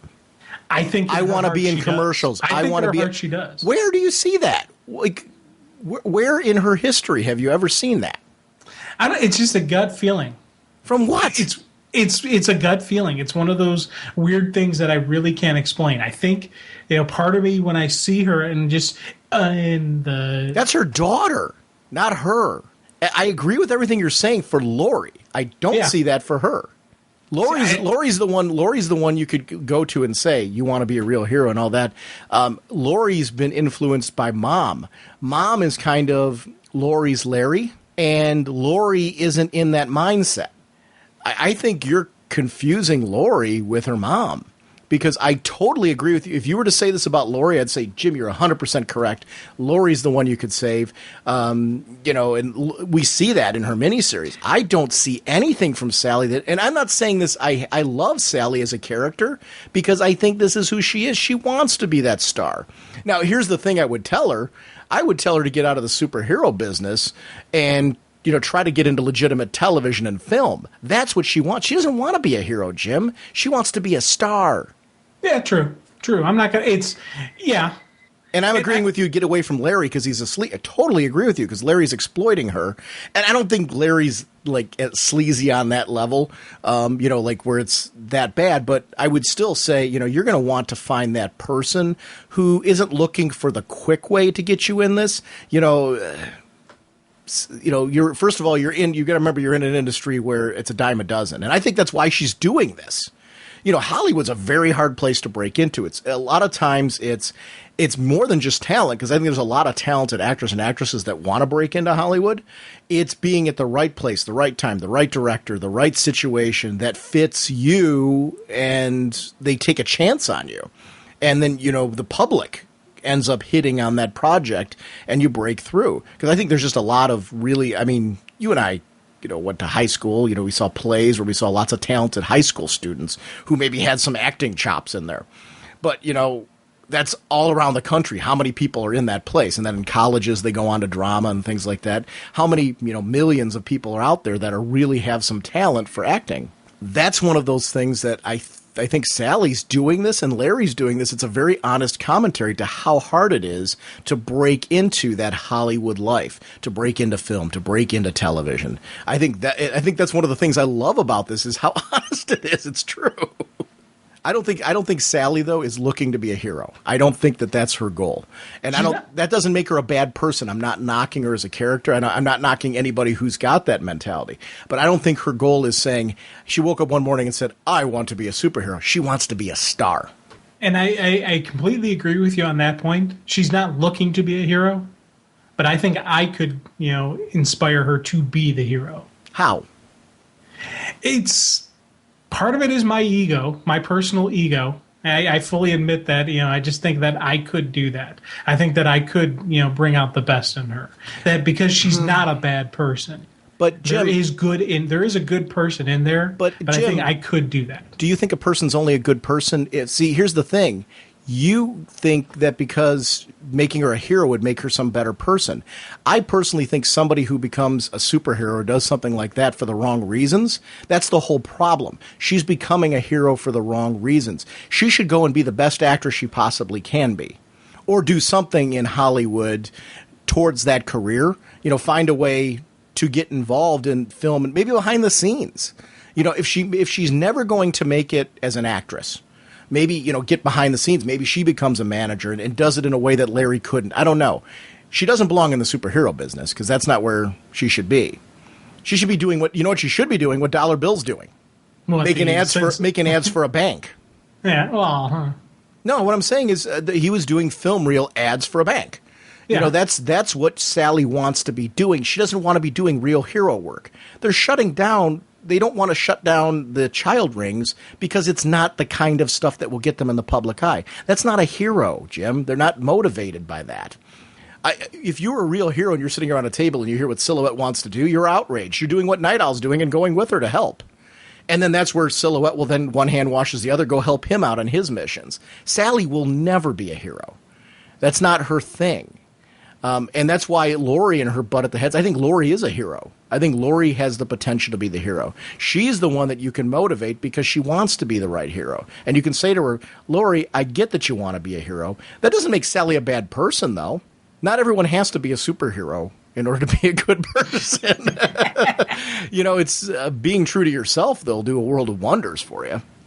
And I don't think this team and the whole direction it's going is going to be good for anybody. This team is a disaster waiting to happen, which we know happens. This killed her career. Yeah. Because what happens, if anything, she's typecast. Well, it not only, I wouldn't say this killed her career. I would say Larry killed her career because Larry was just the worst person advising her.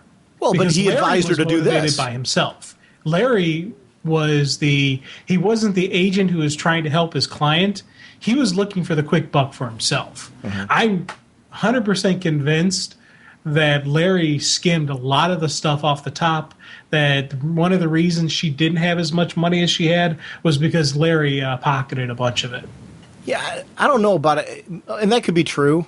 But here's the thing. There comes a point in time where is this going to go? As a career, if you want to be a star, where is this going to go? As Silk Spectre, how long can she really do that? It's not going to lead to a major film career. It's not going to lead her to do other roles. She's going to be Silk Spectre. They're putting on a show and a pretend show of it. Nobody in Hollywood's going to think of her as an actress. Why would they? True. They're thinking that she's really a superhero, Silk Spectre.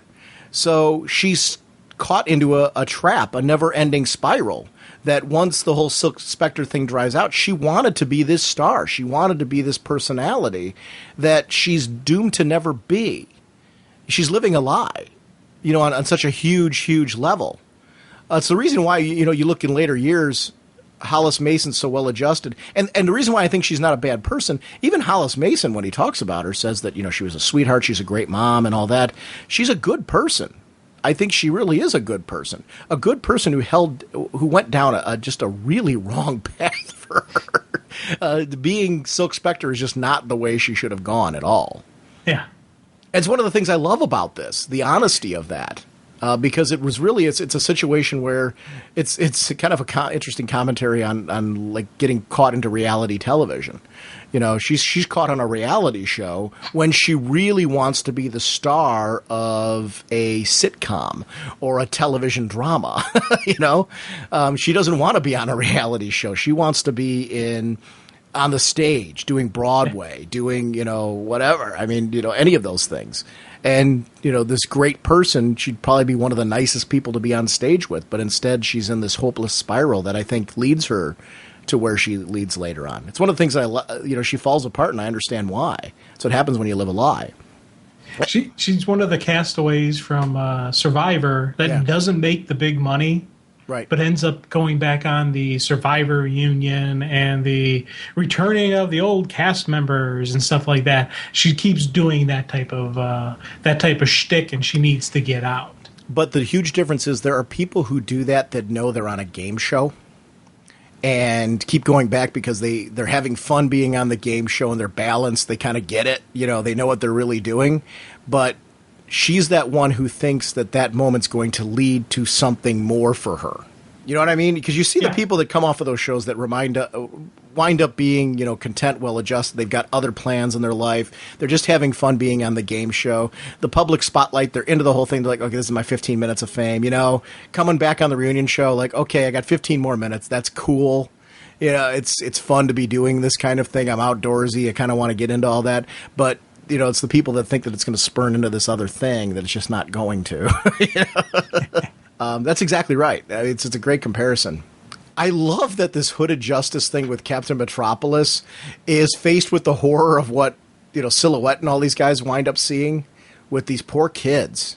Oh, God. I mean, what a horrid sequence of events. And I'm glad they didn't make light of it. Because it really adds to what Silhouette's trying to do, why she's so outraged, and the world that she's really trying to put a stop to. You could see where this would be something for Mothman that would change him. Because Mothman, I do not think is there for the whole heroic thing. I think this is one of the. I think even as much as Mothman's went crazy because of jumping off of roofs, I think this also helped him go crazy because this was not what he counted on. This is not what he's in for. Yeah, again, this is an intense moment, right? And it really gets to him. And it's part of the whole, it's the darkness of the hero in a way. And I'm not going to justify what Sally and them said, but this is a darkness. This is the underbelly that they didn't want to be exposed to. And they didn't want out there, and they didn't want this in the media. Now, granted, had they acted immediately, everything could be different. Who knows how this outcome could have happened? Maybe there would have been some differences, maybe this wouldn't have been as sad and nasty of an ending. Yeah, I don't know. You know what? Here's the thing, though. I don't think Sally could handle this. Oh, God, no. I think Hooded Justice could handle this, but I don't know that I don't know that he would add to the situation. You really want balanced people who can objectively look at this scene. There's only two people in that room, in my mind, who should be in that room. Could you imagine Dollar Bill being in there? Yeah, that would freak him out. Yeah, these are people that don't belong in these type of things. Whereas Night Owl and Silhouette, they're going to be horribly affected by this. Silhouette's already has been. Night Owl, as a police officer, has, I'm sure, seen bad things, but in this world, in the world of the 1930s and 1940s, it's probably more thugs and that type of violence than seeing this level. But this is probably the kind of thing that Night Owl got into superheroing for. What kind of things am I not able to get to? And what kind of things can I help out with? I really feel that my team, if I was going to do this, first thing I would say is don't ever take Mothman into the mission with you. You want him to do flyovers, you want him to do recon, then you want him to leave. Then the two of you are my strike team. You go in and you deal with that kind of stuff. Mothman can hear about it afterwards. Yeah. The only two people that belong. I love that you can look at this team and on so many levels just analyze who belongs with who, why. The Silhouette Night Owl partnership is a lot closer to the Rorschach. The only thing is I think Silhouette's a little bit more is better adjusted than Rorschach is. But they both have the scarring from the childhood, from their experience in life, and you see a different path that the one went down. It's, part of it I think is because of their character. Part of it is because Silhouette looked at it differently than Rorschach did. And Rorschach saw the darkness. He saw the underbelly of society, and he just kind of got sick of mankind, whereas Silhouette saw that, and she wanted to rage against it. She wanted to fight it. And Rorschach is fighting it. He is doing, but it's more of a disgust with what society is. And Silhouette has that disgust towards it, but it's not a disgust with society. It's a disgust with that faction of society. Yeah. It's a great series. Because I think this is a team. We're so used to seeing superhero teams that eventually on some level gel together. There's something that pulls them together. Maybe it's a member or two leaving the team, or, maybe it's just a good leader. This team has so many problems. First of all, it doesn't have a defined leader. And it's something that it will never have. There isn't that one person you can say is really strong to be a leader. I agree with you on Silhouette being a potential good leader for this team, but I don't think that she would be the right leader for so many of the other members of the team. And maybe if they had a really good leader, maybe some of my objections to members of this team wouldn't be. If there was the right person who could kind of use the resources that everybody brings to the table, maybe it could work. But there isn't that person. And the first thing that person would need to do is get Larry out of the room and get Nelson to sit down and be quiet. Yeah. But, aside from that, it's one of the interesting things that I love about Minutemen is it's just an honest analysis of these interesting people that were thrown together for the purpose of trying to be a superhero team. And really, you could see how the later generation, why they had so many problems. They were trying to reform this. And why would you do that? And they did a great job reforming a dysfunctional team. Good job. You succeeded. But I think this is a great miniseries to show why, this was who they look up to. We're used to in the DC universe looking at the JSA. In pre-New 52, the JSA was the one that the current Justice League looked back to and said, hey, you are the ones that inspired us. You are the ones that, we looked up to. And in this world, they don't have a JSA. They have the Minutemen. We are Crystal Men from Mercury. We have no quarrel with you. Jim, on our last episode, I shouted out Molly Danger, which was from Jamal Igle. It's a Kickstarter campaign, and I'm a big fan of Jamal's work, so I was excited for this.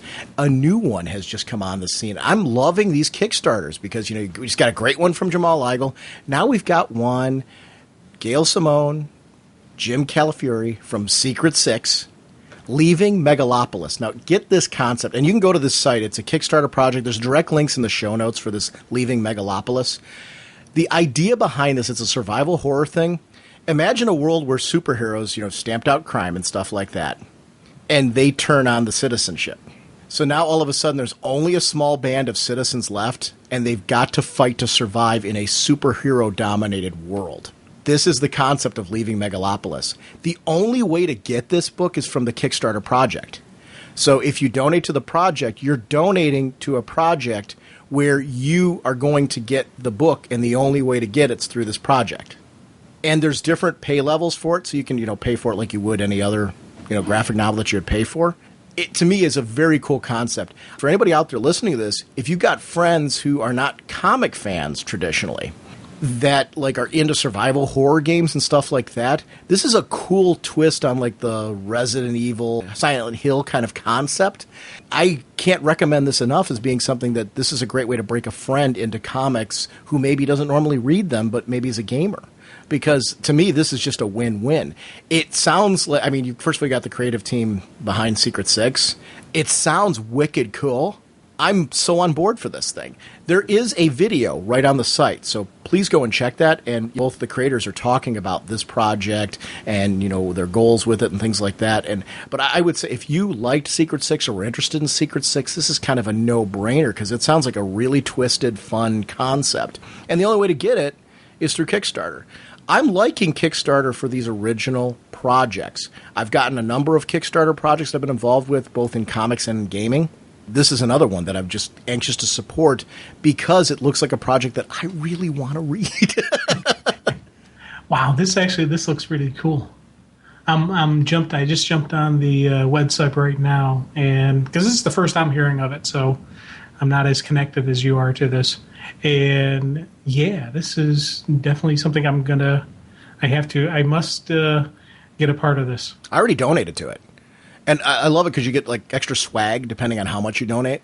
So, based on your budget, you can donate as little as $1 to it, but they go all the way up to, much higher levels. Now, the $1 gets your name in the book, as a thank you note. But if you keep going, there's all kinds of different, levels to donate to. You definitely want to donate to the level where you're going to get the book, because, it's always kind of silly to not donate and get the book, because this is the only way to get it. Because some Kickstarter campaigns, it will lead to the book being published and available online or in comic shops or things like that down the road. This one looks like it's completely, they're doing the shipping and everything. So this is really a contained project. It's a different sort of Kickstarter project than I'm usually used to. And I think that's really cool. It's just something different. I love that creators are just playing around with different ways of doing delivery for this creator-owned material. And it's something, if you haven't been, supporting or looking at Kickstarter, you should, because there's a ton of projects out there that, might be filling that little gap of entertainment that you've been looking forward to. But these are two creators who I will read anything that they're involved in. I obviously enjoy the artwork of anything they're involved in, because Jim's work on Aquaman, I remember that was the first time that I saw his work, and I just fell in love with his work on Aquaman. It's great that they're together again and doing something post-Secret Six. I'm definitely on board. Oh, God, yeah. Hello, this is Matt_Megas from Twitter again. I'm now in the middle of your Dark Knight episode, and I just wanted to say that Jim is actually right. That Talia is listed on IMDb, but not under the actress who plays the adult her. The actress that plays the child her is listed. And unfortunately, I knew that going into the film, so that kind of kept Talia in my mind throughout the film. And so that kind of, unfortunately, didn't have the same impact when they revealed the twist almost at the end. But, and I really wish I hadn't seen that, because that was a really good, cool twist, and I would have loved to have gone in there fresh-minded, Fantastic freaking movie, really.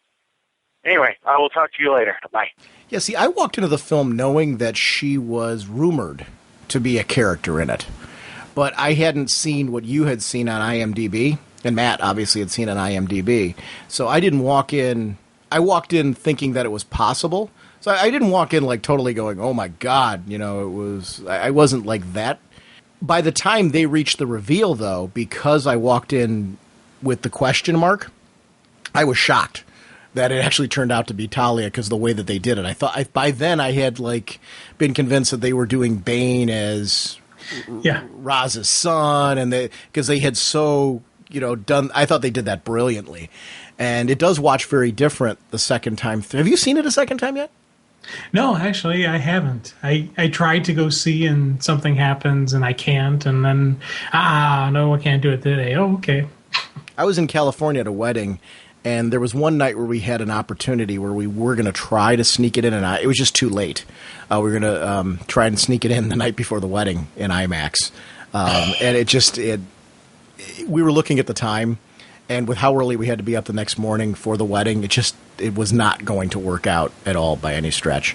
But I wanted to see it on IMAX, and it just didn't. On Sunday was our last day there, and my wife and I were considering going to see a movie, and I'll go see it multiple times. My wife won't. And she loved the movie, so it wasn't a negative commentary on it. It's just that she's not one to go to the movies and see the same movie and over again at the theater. She would prefer to see a different movie, there's nothing wrong with it all. I think if I had begged enough, she would have caved, because that's just how she is.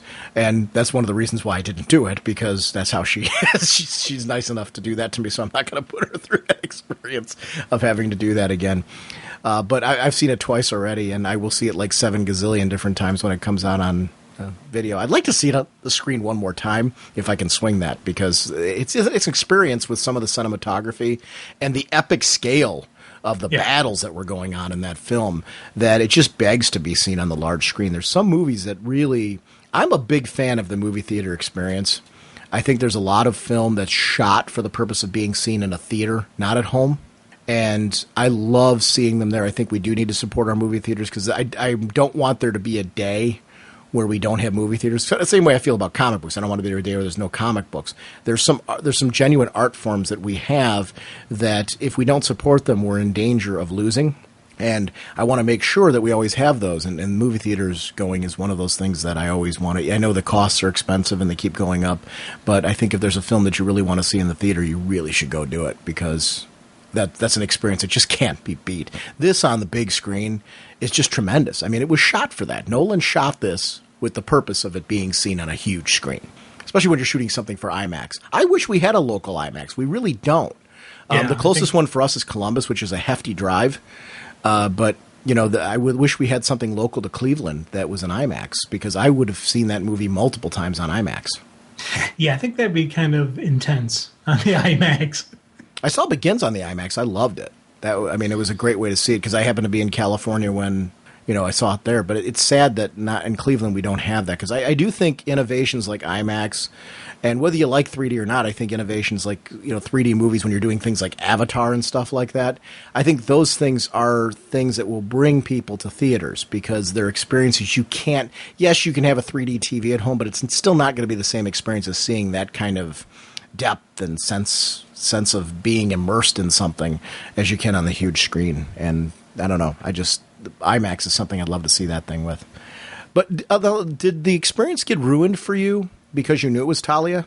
No. Or at least that reveal, I guess, because he's making a point. He's obviously, from his ending comments, he loved the movie. So it didn't ruin the movie for him, but it was just the reveal for him was a little, I guess he was deflated, I guess is probably a better word for it, because obviously his love for the movie was very apparent by his comments at the end.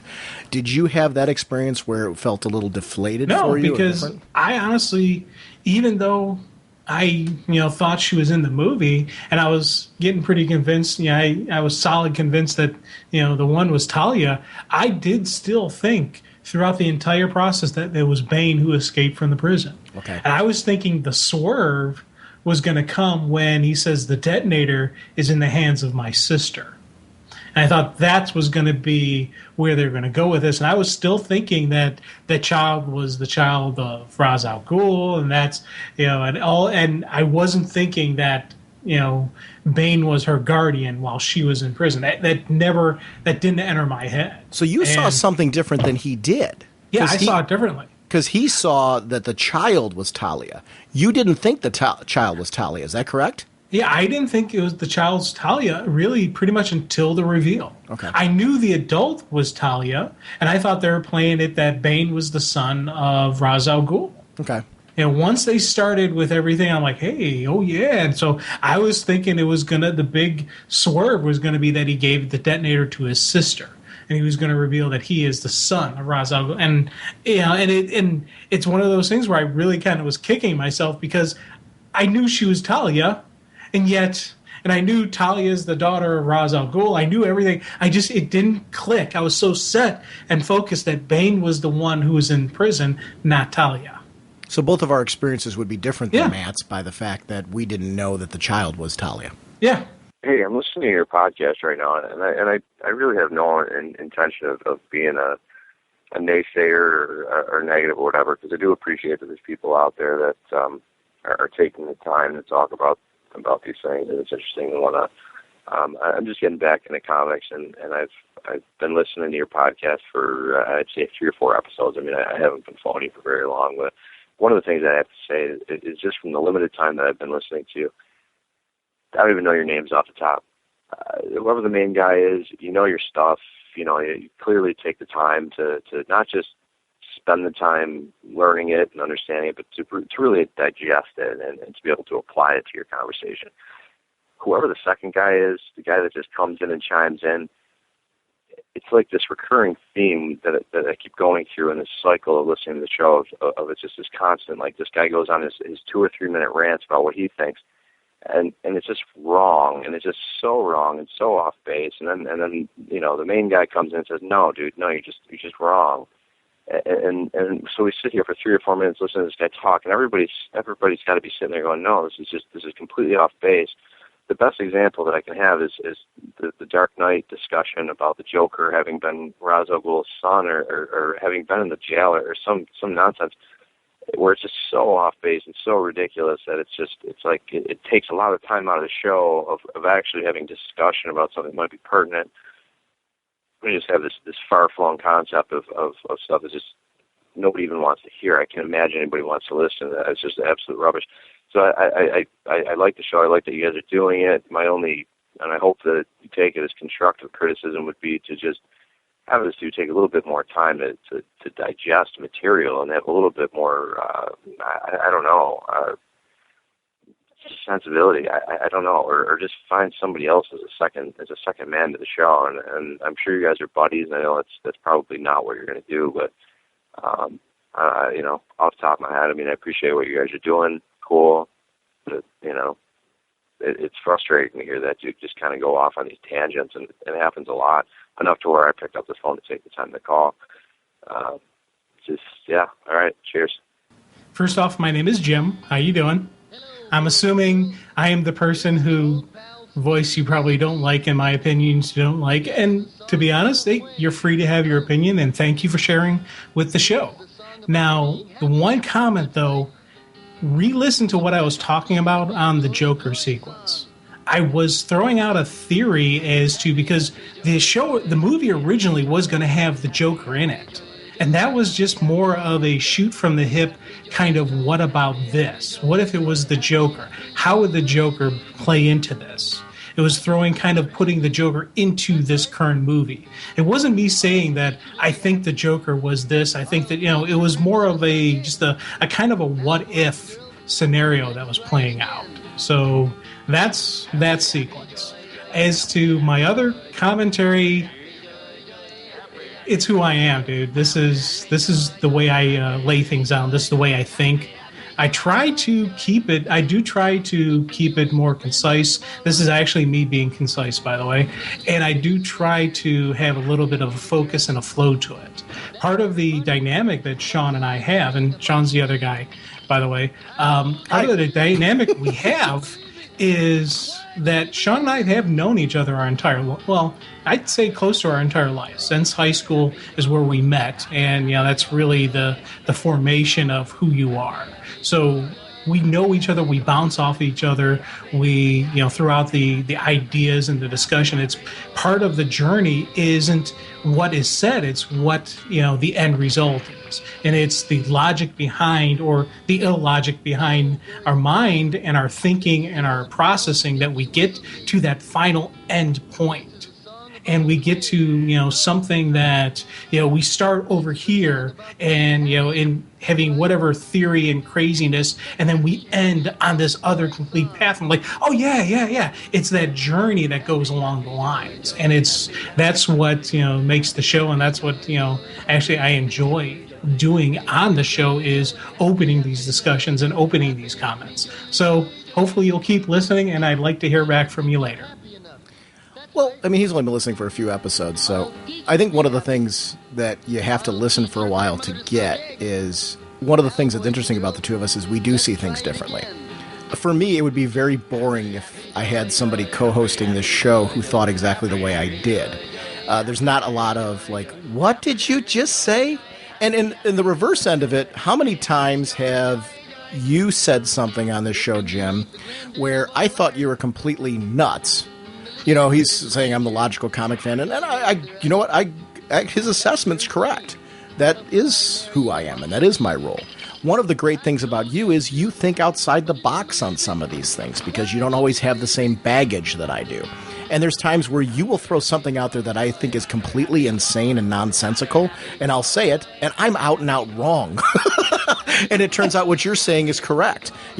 I'll present facts and saying, this is why this works this way from A to C, and it looks like everything I'm saying is correct, and it turns out that your idea was correct. And that's fun. It's great to have those debates where, we'll disagree on something. We'll see things differently. You were trying to place, because the third movie was originally supposed to have the Joker in it, you were trying to place the Joker in this film. My only contention with your scenario when we presented it was that I think if the movie that was supposed to have the Joker would have been an incredibly different script and an incredibly different movie. I don't think they would have done Nightfall if the Joker was supposed to be in it. I think it would have looked very, very differently. I think. I don't think Bane would have been in it. That's just my take on it. And I don't think it would have turned out that the Joker would have had that relation either. But that doesn't mean that you were wrong to throw that idea out there, because maybe that is the script. or maybe it was going to be Nightfall with the Joker taking on a more prominent role. I don't know. I don't know what that would have looked like. And that's one of the things about speculation. That's all you were doing was speculating. That didn't mean that you didn't do research. If anything, it shows that you knew that the original film was supposed to have the Joker in the third part, because that was something that Heath Ledger was supposed to be in. That's the part he made mention that you don't do research. I happen to know for a fact that Jim does a lot of reading, rereading, watching, rewatching, depending on what our topic's going to be, to prepare for the show. So that's not the issue. We just think differently. I like that we think differently. I love the insane tangents we get on because we think differently.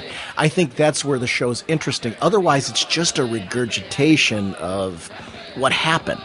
And that's not interesting. People's seen the movie. You know, it's if you're just listening to us regurgitate what happened in the movie and say that's cool, that's not going to be a very interesting show for very long. And we're certainly not going to get the kind of content that we did in there. In the defense of Jim, for every phone call that we get agreeing where you agreed with me, we get more of them that agree with Jim. I do think on the average we have had more listeners that have called in that have agreed with your side of things when you throw out that crazy stuff, or I should say what I perceive as that crazy stuff. We'll have listeners who will call in and defend you and say, no, I saw things just the way Jim did, and to build on that, here's evidence of that. A great example of that, Matt just called in talking about, I said that I didn't see that on IMDb. Matt said, no, not only was it on IMDb, I saw it on IMDb here with the little kid, which was something that goes beyond what you saw.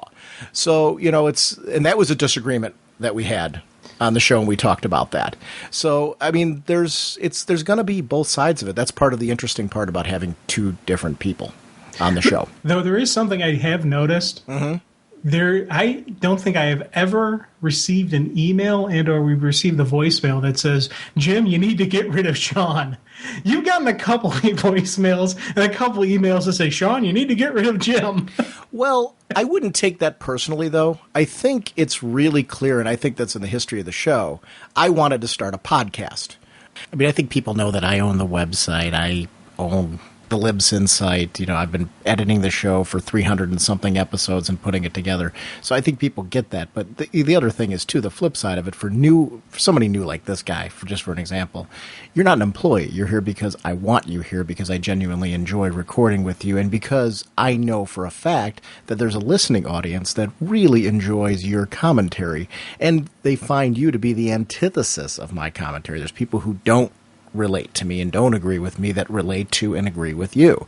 And that's the reason why there's two very different people on this show. I'm not naive enough to think that everybody listening thinks that everything I say is the greatest thing in the world. I'm well aware of the fact that there's going to be people that, because of the fact that you're different, listen to this show to hear what you have to say, not what I have to say. And I think our audience, and then there's that audience member in the middle that likes hearing both of our commentary and winds up somewhere in the middle, or thinks we're both crazy and nuts. You know, to me, and that's what, for selfish reasons, that's what I enjoy about doing the show, is being able to hear what you're going to say and what you think about things. I couldn't imagine doing this show without you. So I hope I'm saying that in a way that's really promoting how essential you are to the show, because for me, this show would be so boring to do without you. I couldn't do it. So, I appreciate that. Yeah, so I genuinely mean that. So that's really all I've got to say about the whole thing. Hey, guys. My name's Mark. Just finished listening to your episode of The Dark Knight Rises. I was wondering, you're talking about whether they're going to reboot or follow on with this. Do you think in a couple years, or maybe more than a couple, they could do The Dark Knight Returns? Just wanted to know your thoughts. I would say no, because they're doing the animated feature of it. I would say that... I should clarify. Could they do The Dark Knight Returns? Absolutely they could. I don't think the animated feature takes away from that, because certainly, you know, there's elements from the year one animated that was just released that you could say, well, Batman Begins was released, and that was kind of a year one kind of thing with him. So, yes, it is possible they could do a Dark Knight Returns. I'm guessing not, because Nolan has said so many times that this is it for him for Batman. And I think Christian Bale has mentioned I know Christian Bale's mentioned multiple times that he was done when Nolan was done. So I think this Batman universe is done. I would love to see it, because I don't think rebooting the series means that you couldn't do The Dark Knight Returns with Nolan's verse. You know, I would love to see them do like a whole new reboot. This is a Batman continuity over this way. And then just go ahead and say, and hey, here's a sequel to Nolan films, you know, a few years down the road, like he's mentioning, you know, just kind of do that story. Because I think those stories are independent of each other. Dark Knight Returns is very much a story where it's meant to be a Batman much, much later in his career. So it wouldn't really contradict a reboot of the series. That being said, I don't think we're going to see it. Just because, at least the Nolan verse. That doesn't mean they'll never do Dark Knight Returns on the big screen. I don't think it'll be a sequel to the Nolan verse. Do you agree? I don't know, or do you disagree? Yeah. I don't see them going that route. I would love to see it. And it's funny, as soon as he said it, I was like, oh, that would be awesome. Because cool. You think about the groundwork they've laid. You know, you could get away with not having Christian Bale on it if we go with an older Batman. You don't have to worry about not having Sir Michael Caine because Alfred's dead and, you know, thing. You don't have to worry about not having Gary Oldman because Commissioner Gordon's not in it. You can completely recast characters and not worry about that affecting what it is. I don't think that's what he's saying, Jim. I think what he's saying is, could we see in the Nolan verse, and I might be wrong, I think what he's saying is, what about years down the road, a few years down the road, taking this same cast, because they would be older, and putting them in the Dark Knight Returns? Or, you know, like you're saying, even doing the recasting, you could certainly do that as well. But you know, I think he's saying with them putting their stamp on this, there is an opportunity to do something like that. I'd love to see it. I don't think we're going to see it.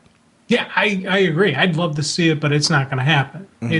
We're going to get the Bat reboot. It's the Nolan universe is now done. That's it. And even if another, you know, writer or producer, you know, the whole creative cast has a let's continue on, I don't think it'll happen just because, you know, this had such a great ending. If they're going to go through, if they're going to do another Batman movie, they're going to think, okay, we have our current younger audience. We have our current, you know, 18 to 25-year-old that we're going to advertise for because they're the ones who are buying all the extra stuff. Let's, you know, focus on this. And they're going to do a reboot of the product. It's, you know, just it's the nature of Hollywood. First of all, I'm going to disagree with you on a major level. If they got everybody from this film to agree to do another one, they would do another one. I don't think they're going to get everybody from this film to agree to do another one because I think the way that this wrapped up, they're looking at this as wrapping things up in a nice little bow. Never say never. You know, I'm sure if Nolan got the right script, and it would have to be a script that knocked his, or a concept that, you know, he would have to get hit by, you know, he'd have to fall over and hit his head on the toilet seat or something like that. And like, you know, when the birds are flying around him, they're bats, and he comes up with this stellar idea. It would have to be some kind of divine intervention to get Nolan to say he would do another one, I think, from everything you're seeing with the interviews with him. I don't see him wanting to do another one. I think he's looking at this as like kind of his coup de grace to the whole thing, because it's a lot of pressure to take Batman Begins, build on that into The Dark Knight, and then do a third that delivers on that level. And I think there comes a point where you say to yourself, can I deliver a fourth film on that scale, that level? They don't want their fourth film to be the one that fizzles. You know, I mean, I think that's the thinking. It would be my thinking in that situation. So, you know, his logic just makes perfect sense on what he's doing. So I don't think we're going to see that movie. Mark's idea is terrific. So it's not a bad idea at all. I would personally go to see it in an instant. I do think, you know, Dark Knight Returns is something that begs to be brought to the big screen. I would love to see that down the road. I don't know that it needs to be tied to the Nolan verse for that to happen. So do I think that that's a story that would inspire somebody down the road to do a Batman film based on it? Possibly. That's something we could see. I would love to see that. And that might be something you'll see, like, I think we're going to see the reboot of the franchise first. Because I think you're looking at a reboot of the franchise, looking at DC, if they're looking at what Marvel's doing, saying, let's reboot the franchise, let's get a new Batman in place, let's do a Justice League film and all that. So I think they're looking for those pieces parts. A Dark Knight Returns does not lead to a Justice League film in pieces parts. So I don't think we're going to see that because of those reasons. I think the Justice League film would be something that would hold off what he's mentioning. But I do think, you know, could it be this next series of Batman films leads to a gap in between where somebody wants to do a Dark Knight Returns? Sure. You could do that. Who wouldn't? I mean, that's a great story. Why wouldn't you put that eventually on the big screen if you're looking for a Batman film to do that's unique and different? doing a post-apocalyptic Batman film like that. Oh yeah, post-apocalyptic stuff. Apocalyptic. I'm inventing new words. Post-apocalyptic stuff is very popular. So yeah, I think eventually we'll see something like that, and I think it'd be cool. I'd love to play that as a game. I would. No, I mean, because you look at like games like Fallout, and I mean that would lend itself to be a great Batman. Actually, the two recent Batman games aren't too far off from that. So I mean, that's a definite route to go. So I don't know. I'm into the whole thing. I think that'd be really cool. Hey, Sean and Jim, this is Noel from Chicago. I've been a fan of yours for a little over a year now. This is the first time I've ever called in. I actually didn't get to see Dark Knight Rises until the second weekend it had been out. Work kept me busy the week it was released, so I avoided listening to your podcast until I had seen it. Loved the film. Loved your guys' critique of it. I just have one question or comment, actually, on your guys' discussion of if they should reboot the Batman franchise or continue on from here. I have a comment. I have an idea that you guys didn't mention. Are we sure that Talia is dead? Because obviously Jim Gordon survived that little truck crash when it went over that little embankment. Are we sure she didn't just black out? Because she did have sex with Bruce, so you could actually continue this and jump a little bit in the future if you wanted to, where a new villain has come to Gotham and actually introduce Damian. Just an idea, just something I thought would be really, really interesting, have an aged Bruce Wayne have to come back because his biological son has come back and been raised by the League of Shadows. Just something I thought of, and I thought would be a really cool concept if they were to redo. Love your guys' show. Keep up the good work, and I'll be listening. Bye. It's funny. I guess I'm assuming there's going to be a reboot because, we've heard that Nolan's done and things like that. So I want to clarify that. It's not that I want necessarily a reboot. I think the Nolanverse has been terrific that he's created here. I would love to see it continue. So, like, the thing that he's pointing out, am I sure Talia is dead? Well, if I thought there was a possibility that they would do another Nolan film, I'd say, sure, there's room to put Talia in there and Damian and stuff like that. Or The Dark Knight Returns. I would love to see any of that stuff. I think the Nolanverse in film form is done. I think we're done with it. That's just my thoughts. That being said, I would love to see them do an animated series, a television series, where they recast, like you mentioned recasting earlier, and they continue on this series, this universe that they've created. I'd love to see a comic book that continues on this universe. So I don't know. I don't know if they would do something like that or just leave it contained. There's that part of me that's torn. There's a part of me that feels like it really tied up nicely at the end, and I'd like to see it just kind of left that way, and then they do a reboot, I guess what's opening me my mind personally a little bit more, and this might help people either agree or disagree with me on it. I saw the new Spider-Man film, which is a reboot, and I really liked it. And I loved the previous Spider-Man films. 3 was okay, but 1 and 2 were brilliant. I didn't hate 3. There's a lot of hate for 3. I thought, I enjoyed 3, but it definitely was not the same as the experience you got with 1 and 2, which knocked my socks off. When they rebooted this, it was like, okay, a reboot. We got a new guy to get behind, new Spider-Man. I loved this new Spider-Man movie. I want that with Batman.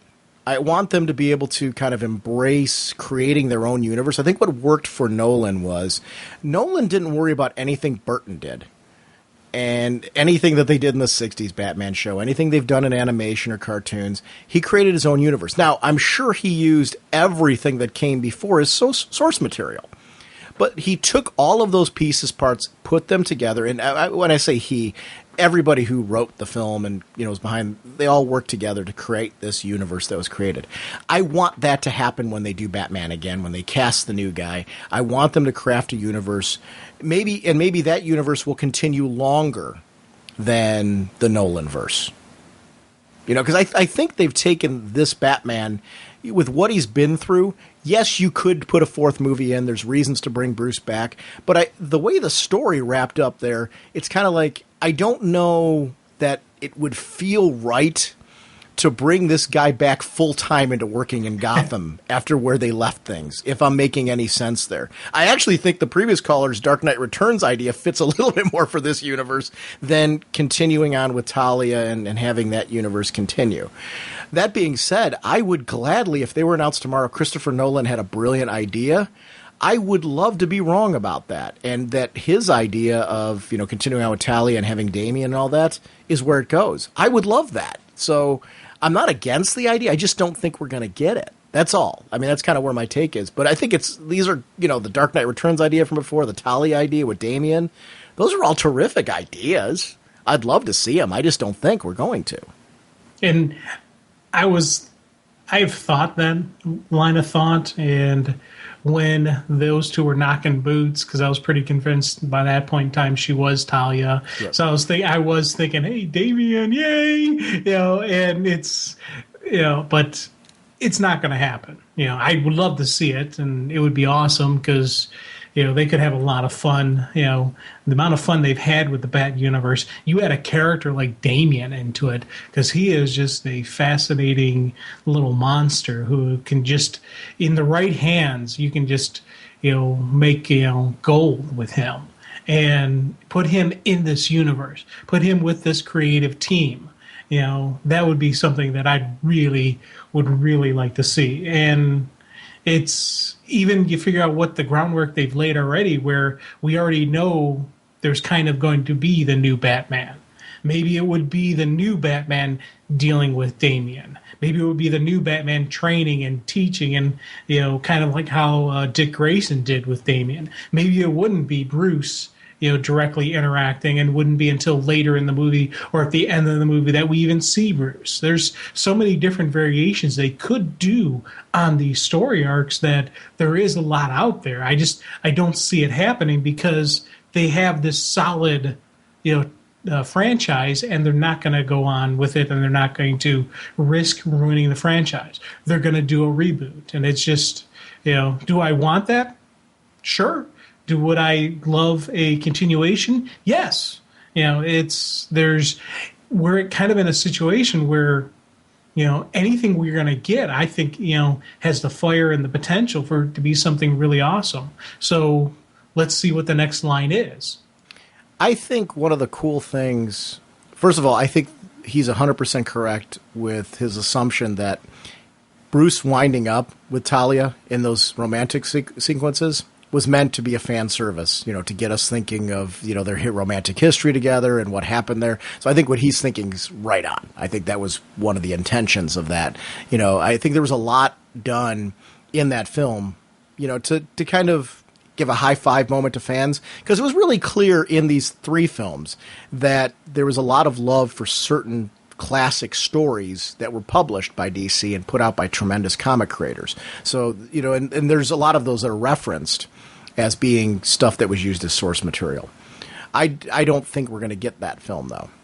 But I would be glad to see the Nolan verse continue. We say this after every Nolan film, though, that we'd love to see another Nolan Batman movie.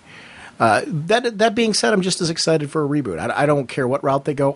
My reason why I'm a little bit more focused on thinking that there's going to be a reboot is I really think Justice League is the end game goal. And I do think either we're going to get a rebooted Batman in Justice League, or we're going to get a rebooted Batman before that. And I don't know which is going to come first. I do think this is one of their most successful franchises, though, Batman. And they're not going to leave this on the shelf very long. I think it's going to be sooner rather than later that we're going to get a rebooted Batman. Yeah. Because they'd be nuts, monetary-wise. This thing's already close to $500 million, I think. So you can't ignore that. And those box office numbers are something that they're certainly not going to let this franchise just sit there. So I don't know. I love any option. So anything we do right now as fans is going to be speculation. Because the studios, I'm sure, don't know what they're going to do yet. So, it may look like they're doing a reboot, but maybe they'll change their mind. Who knows? Well, it's very much a wait and see for fans. I really don't care what they do as long as it's good. That's all I care about. So I'm very open-minded to anything they want to present to me, as long as they present something. I want more Batman. I love seeing Batman on the big screen. And I love that as the series keeps evolving more and more, we're getting a more functional Batman outfit. Yeah. Where his head moves and stuff like that. I was a big fan of the 89 Batman film, but I always remember the one thing, and I won't say it's something that bothered me, because I saw the 89 Batman film, and I can't remember how many times I saw that baby in the theater, but that was another one where I saw it multiple nights in a row. I swear I saw that 3 nights in a row when it came out. Just because it was so cool to see that Batman on the screen. So there was nothing I hated about that movie. I remember the only thing when I was watching him fight, you could tell the way that cowl was set up, you can't move your head. And I've always wanted to see, a Batman that could actually move his head, because we see it in the comics so much. Now, the comic book material that they use for him, is this fictional comic material where his head moves easily with it. I liked in the later Nolan films that they found a way to make his neck a little bit more mobile.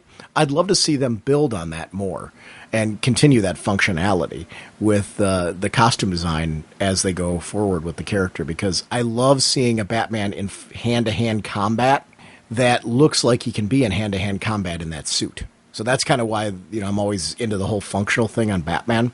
So I'd love to see that continue to evolve. Because like Iron Man, that film is another brilliant film. I love how functional that Iron Man suit is. It looks like something right out of the comics. The recent Spider-Man film, it looked like something right out of the comics. And I do think these Batman films started to look like things right out of the comics. So I want to see more of that. That's kind of cool. Nice work, Adam. What are these characters up to? Our next discussion will be on Silk Spectre. The script is by Darwin Cook and Amanda Connor, with art by Amanda Connor, colors by Paul Muntz, with letters by Carlos Mangual, and the cover by Connor and Muntz, with Dave Johnson, Jim Lee, with Scott Williams, Alex Sinclair on the variant covers, assistant editor Camille Zhang, and associate editor Chris Conroy, with editor Mark Chiarello, and of course Watchmen was created by Alan Moore and Dave Gibbons. This one I really, really loved. You know what? It's funny how I loved it for so many different reasons. First of all, I loved it for every reason that I expected. I expected I was going to love it because of the Amanda Connor art. I really enjoy her artwork. I love seeing what she's going to do. So that immediately, when I heard she was going to be on this series doing artwork, I was like, oh, that's going to be cool. The story blew me away. I don't want to say even more, but it blew me away to the level of her artwork. I really loved this character study of somebody growing up, because I think every child goes through this on some level. You're growing up in a parent's shadow, and really where a parent's got ideas on where they think your direction should be, because they're trying to guide you, they're trying to help you, and the only way they can do that is based on their own life experiences. So we're seeing a parent here who's really trying to do that, and while her own world is so messed up, because I think the big problem with her mom is her love life and everything's messed up, but her daughter seems to be the one thing that anchors her and grounds her. It's funny. I think that Sally would have been a much bigger wreck if it hadn't have been for her daughter. And I think this series really shows what her daughter brought to the table, and that she really was a good mom in spite of her other faults and frailties. So I really love that aspect of this series, that it adds that kind of flavor into the whole thing. Where were you at on this one?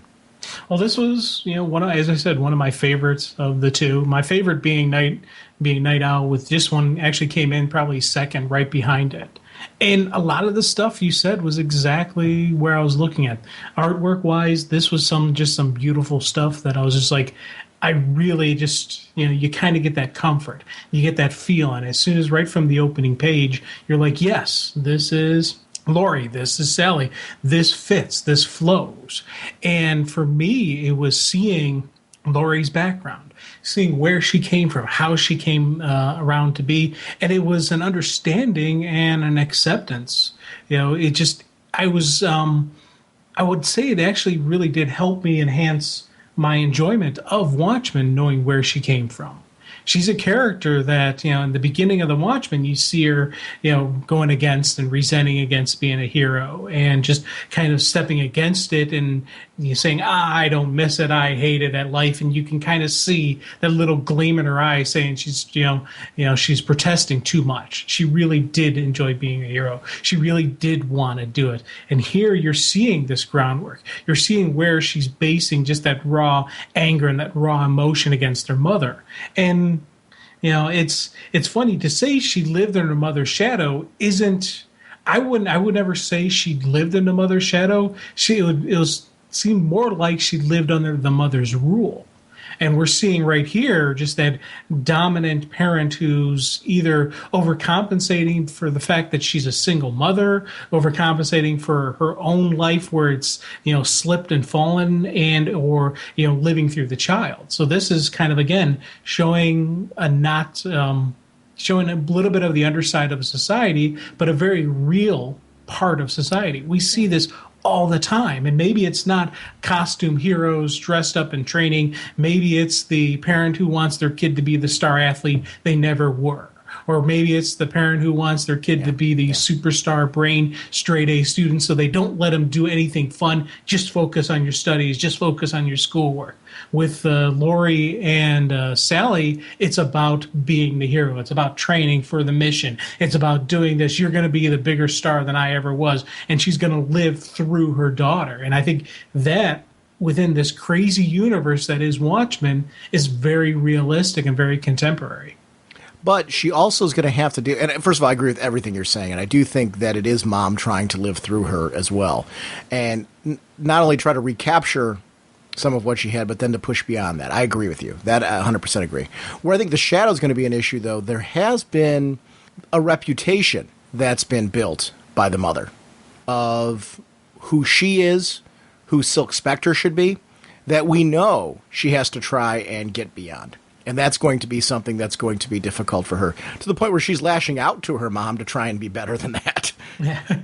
I love the fact that when we see Greg, that's not Mom's idea of the direction for Lori, so she's trying to push him away, trying to push her away from that or poo-poo that as not being, where it should be something normal that Lori should be embracing at that age. Should be, although who could know that Mom actually is kind of right on this one. For different reasons. Mom's right for different reasons on this one, but Lori rebelling is going to cause a whole different kind of a mess on this whole thing. I love that, and I think Mom's shadow also in the sense that how Silk Spectre was viewed when Mom was Silk Spectre. Like, a great example is that is when we see Lori looking in the mirror. That's part of a daughter who's got to live in her mom's shadow. Mom had a different sort of build and things like that. So, as a daughter, she's got to be looking at, if I'm going to be Silk Spectre, people are going to be looking at me that way. And those are going to be issues as well. So I love that there's everything. I agree with everything you just said, but I do think there is a little bit of an element of Mom's shadow hanging over as well, because she's trying to adopt that identity, to fill that identity, for lack of a better way of putting it. I love the whole combat sequence where it's Mom attacking her. Maybe you saw it as being Mom. I thought it was something set up by Mom. So I saw it as being what it was, but I didn't think it was going to wind up being Mom underneath there. I love the artwork for that. Mom obviously wearing some form of padded suit. Did you think it was going to be Mom? I knew from the beginning that I was Mom. Okay. As soon as it was playing out, I'm like, oh, that's her. I thought it was a setup, but no, first it was just it's something that Mom would do. Mom wouldn't trust somebody else to push her. Mom wouldn't trust somebody else to attack her. Mom would have to do it herself. It's about a control thing. It's about make sure she's got the proper training, because with all the training sequences and everything that the Mom's talking about, it's not, you have to meet with so-and-so. Mom's doing the training. Mom's doing the stuff where she's the one who's pushing. She's the one who's right there. I couldn't see the mom letting, her daughter, training and or safety and or combat skills fall in the hands of somebody else. Plus, the fact that when the mom wasn't around, I can't imagine the mom goes out for any length of time and leaves her alone. That just, Sally seems too much of the control freak, too much of it's all about me, it's about the focus. I have to keep this centered. I have to keep this going. So I couldn't see her just leaving her alone. This is the mom who's made so many mistakes in love, Mm-hmm. So I don't know that I agree with you 100% on Sally's judgment. I do agree that she's a good mom. But I think she's a little bit of an overbearing mom. To the point where, you're right, she becomes controlling and all that, and that's what causes Lori to rebel. Anytime you're that controlling, it is going to cause the other person to eventually rebel, which is what we wind up seeing with Lori. I do think also that every combat sequence should be musically put to Sunshine Lollipops. I was like, Sunshine Lollipops, rainbows, everything. I was like sitting here dancing along to the whole thing. What a great background to have. And I love that they kept putting bits and pieces of the song all the way through there. I was dying because it sets, again, an era and a mood. And it would be something that would be on commercial. And it just kind of fits. It's a little chuckle in a serious situation with a mother and a daughter who are really lashing out at each other in a way I think is very honest. I think we've all been there. Not that we beat up each other, but I think we've all been there at some point in time where we need to grow out of, and that's what I mean by the parent's shadow. This is a parent who is on top of her, who is over her all the time. And Lori wants to have her own shadow, be kind of her own person and make some of her own decisions. And there comes a point where a parent needs to let a child do that. Otherwise, they're going to rebel out and make rash decisions like Lori does here. And this whole situation with Greg is her making very rash, very quick decisions that are based on the fact that her entire life has been dominated and controlled by this mom. The fight sequence were really reminding me from the movie as well as from the book about the action with the death of comedian. Yeah. I thought that was a kind of, and even the outfit has similarities to what we saw in the movie, similarities to what we actually saw from the assailant. So I thought that was kind of a neat connection and a neat vibe and a feel to it. And it's funny because normally when I'm in action sequence mode and I'm reading these things, I get usually the heavier metal and just the fight sequence. I'm completely in sync with you that I kind of had that happy little song going on, and just the intenseness, and the fire that's going on. Lori, she's fighting full on. She had no idea that was her mom. She was legitimately thinking, okay, I'm being attacked, go in combat mode. And I loved just thinking that's what's going through her head as that music was playing in the background. And even showing her scrambling with using the plate, using the scenery, using everything around her as her weapon. And it shows just training and discipline, because if you get in a fight, a lot of times people's first reaction is panic. Well, her first reaction was attack. It's fight or flight. Well, hers is fight. And I loved seeing that. And that's part of the beauty of the artwork of the book. And something else that on my second read-through, my art read-through that I picked up, that whole sequence when we first get introduced to Greg, look in the background. You'll see this guy. He's just in the stands waving to his buddy in one panel. Next panel, you see a soccer ball flying at him. Next panel, the soccer ball hits him in the face. The last one, he's laid flat out, sprawled, feet in the air, and the ball, lying there. And it's just in the background. If you don't, and it had me laughing because I'm like, who puts that in the background of this sequence? Because it's just a fun little bit that probably happens every day. How many times have you seen someone, hey, throw it here, conk, gets clocked in the face? As that's going on, Lori's meeting her future dreamboat with, having her little flashbacks and fantasies to the wedding. And he's like, hey, space girl, Earth to space girl. And it's right in the background. It's little stuff like that that's in the artwork that, when you're second, third read through, you start looking at the background, start looking for that kind of stuff. I love the guy that's under the stands. Yeah. You see the one buddy who's like sitting up on the stands watching everything. You got the guy that's going down below who almost looks like he's ready to pull his legs out from underneath him. Because he's got his hands up by his his hands up by his feet, and the other guy looks down, and the guy's doing the thumbs up with him. I'm with you on the background details of this whole thing. I just think, those are fun things that you only get by going through and taking a look at the art again. I love that an artist will take the time to put those little bits in there, because this is material that has a lot of depth to it. So you're going to want to read through multiple times. This conversation that Sally's having with Hollis, it gets to the point where you can almost hear what Hollis is saying. Things like, maybe she just needs a friend. No, she needs to study and train. If she needs a friend, she can come and talk to me. So he's like trying to play devil's advocate, trying to be that confidant. And I love that she calls him because, the dad, well, the so-called dad, is out of the picture. And she's like, let me get a male perspective. And, who better than Hollis, because he's tried and true. And I don't know, this is something that I really enjoyed on the whole sequence. Her focus on looks, too. When she's looking in the mirror, checking her looks and things like that. It's something that I think has always been a focus of Sally's, because of her view on the public eye and stuff. Those were tiny details that I felt like her personality was brought to life in a lot of stuff that isn't in your face. It isn't like laid out in the narrative. It's just laid out by little tiny things that we see her doing. I always marvel at writers and artists that they're able to add so much of personality and character traits into the way a character leans, the way a character looks at things, the way a character acts towards something that are very, very subtle and not in your face. And I really appreciate those details. I love the sense of speed when Laurie's running.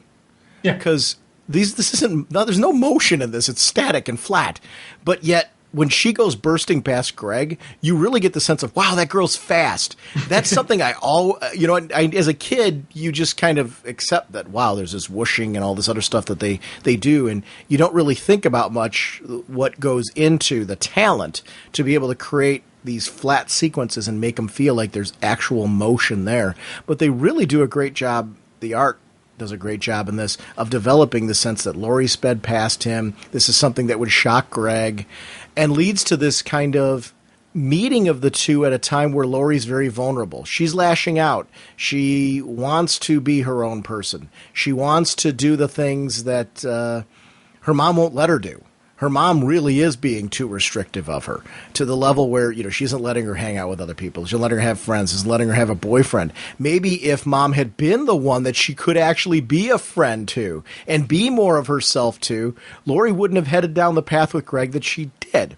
This is very human in its presentation, and I love this because it's a story that we didn't really get. We didn't know much about Laurie's background and how other people view Laurie. Because they know that, like, Laurie's background story with the mother isn't viewed so well by the public, and then the mother's situation with, the husband isn't viewed so well by the public. So Laurie's kind of looked down on. And that was something that really stood out for me in this kind of snooty hierarchy that would be happening at her school. Because that's very true to schools. When you get to that age group, I remember our high school, there was a lot of different hierarchies going on there. And, that's very common. I think that's something that, especially in film, you kind of see this, the jocks and cheerleaders and I think that's something we grow out of as we get older. But this was very true here. And I love that. It was something that I kind of connected with almost immediately. You need to have that type of clicks and that type of levels. And I loved how this kind of all played out even between, with Greg and Laurie, because I felt like this is kind of neat. She needs something normal. She needs something, human. She needs something regular, everyday person because she doesn't have that. And I loved just that whole sequence there when he kisses the one bruise on her shoulder. And then the next panel is her jumping over the moon. And they changed the art style just to kind of show the glee and the joy and just that whole, butterflies in the stomach fluttering and just going on into the next panel with those two walking into the soda shop, together. And it was just had that great, wonderful, happy feeling. And the little rich young lady who, is a little bit jealous of Laurie's affection, that she's going to kind of throw it in her face, throw the past, throw the history, and just, say, hey. And it was just, it played out beautifully, and I loved how it ended because how many times have we seen a TV show? How many times have we seen a movie? How many times in life have we seen this happen where, you want this to happen. You want her to throw the punch. You want to see, the comeuppings happen. And I cheered. You're right. It's socioeconomic. It's really not jocks and cheerleaders. It's socioeconomic, so I should correct myself there. This is a sequence, though, that really shows the whole trash comment, and this is what I meant earlier about Mom's shadow. Take a look at how she's viewed because of Mom. They're taking a look at what, she used to dress up and fight crime, and, and Sally, you see her in her mind Dally with Miss Sally, see Savage Sally, hit the jackpot with Jumpin' Jackknife Jupiter, and that bottomless pit there. That's a great example of where she's living in Mom's shadow. She's having a lot of trouble. First of all, Mom's controlling her, controlling all aspects of her life, but then how she is viewed is based on decisions Mom's made in her past. And that's stuff that she's having trouble escaping. That's that bottomless pit that she's having trouble escaping. And I really loved how that was something that was so embraced in this story with Laurie. It leads to Laurie rebelling again, trying to get away and to run away from all that. I really loved that whole aspect of it, because I think it's something on smaller or larger levels we can all relate to, because I think we all have that aspect with our own families. Sometimes it's tiny, but other times it's a much larger thing. And with Sally being so larger than life in the public eye, that would be something that would, haunt the daughter. Yeah, and especially you think about just the mistakes that Sally's made and just what can be thrown at her face. I don't know, it could be a tough road to deal with. And I liked seeing how, part of me wonders when Sally was sitting there waiting for Laurie to come back. What was she crying about? Was she crying about her loss and her, what she's missed out? Or was she crying because she was worried about her daughter? What is the motivation for the tears? Part of me wants to think it was the fear of where the daughter is, but you see her holding on to the beer with the drink in her hand, and you see her listening to the old records. And part of me is like, she's going down memory lane. She's remembering what was, what might have been, what where she should have been or what she could have done. And it's a tough call seeing what's going on inside her head. Probably a fear of Laurie leaving her, be the same way that she's afraid that, her husband left her. Because it says, baby, won't you please come home? Those type of things. So I don't know. I'm wondering, if that aspect of her is, something she's trying to keep her own little world under her control, because so much of it isn't. She just really had a relationship that ended quite recently. So that would be something that would drive her nuts. Now, did Laurie drive up on the lawn? Is that what happened there? Yeah. With the car being up there and the mailbox being knocked down and the lawn turf now? Was that Laurie who did that? I'm assuming that's what I assumed. Okay. That it wasn't Sally doing that. No. I didn't. But I didn't know if Sally had been. I don't know when Sally would have gone out driving unless she went looking for Laurie. That was my only other thought.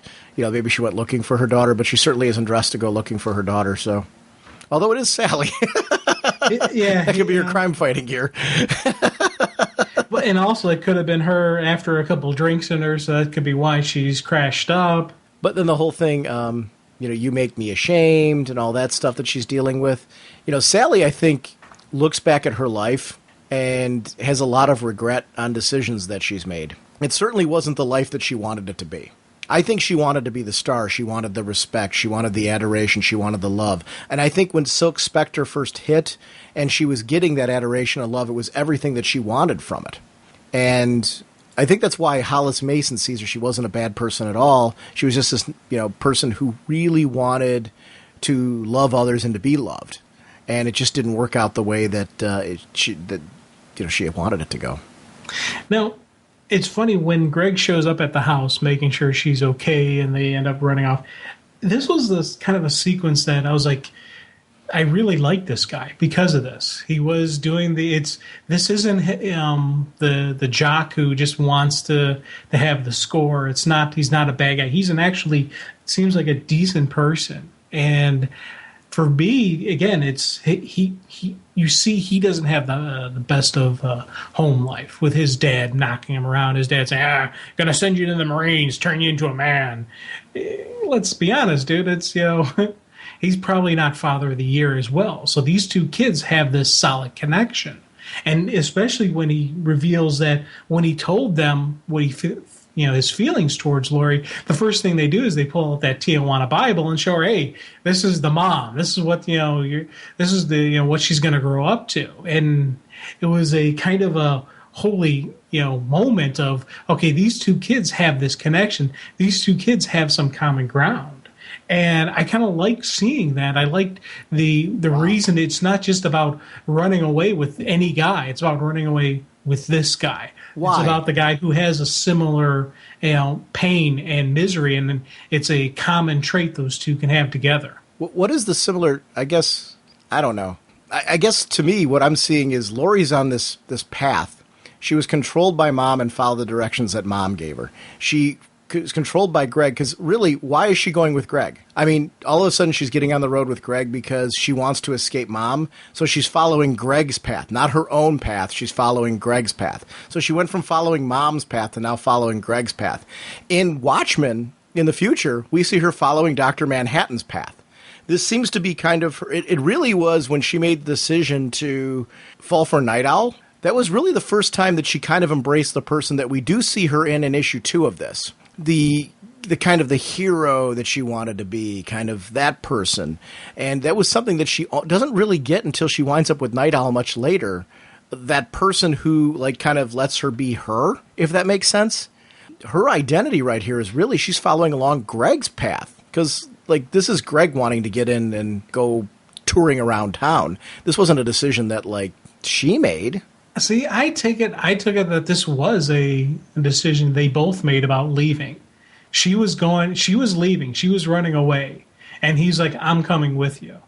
It's not like he told her to leave and taught, it's not her following his path. It's they're both rebelling against their family. They're both rebelling against this bad situation they're living in because Greg had to sneak out of his household as well. Because they showed that the next page sequences, Greg sneaking out the window, cutting himself, and just those two hitting the road together. I read this sequence completely different than you did. I saw this more as two common people who both had this rough home life that they were both running from. She would have gone home if Greg hadn't showed. I think she would have 100% gone home. She would not have left. She was already sitting there having second thoughts when Greg showed up. But I don't think Greg forced her to. I think it was Greg gave her the strength. I think Greg's manipulating her.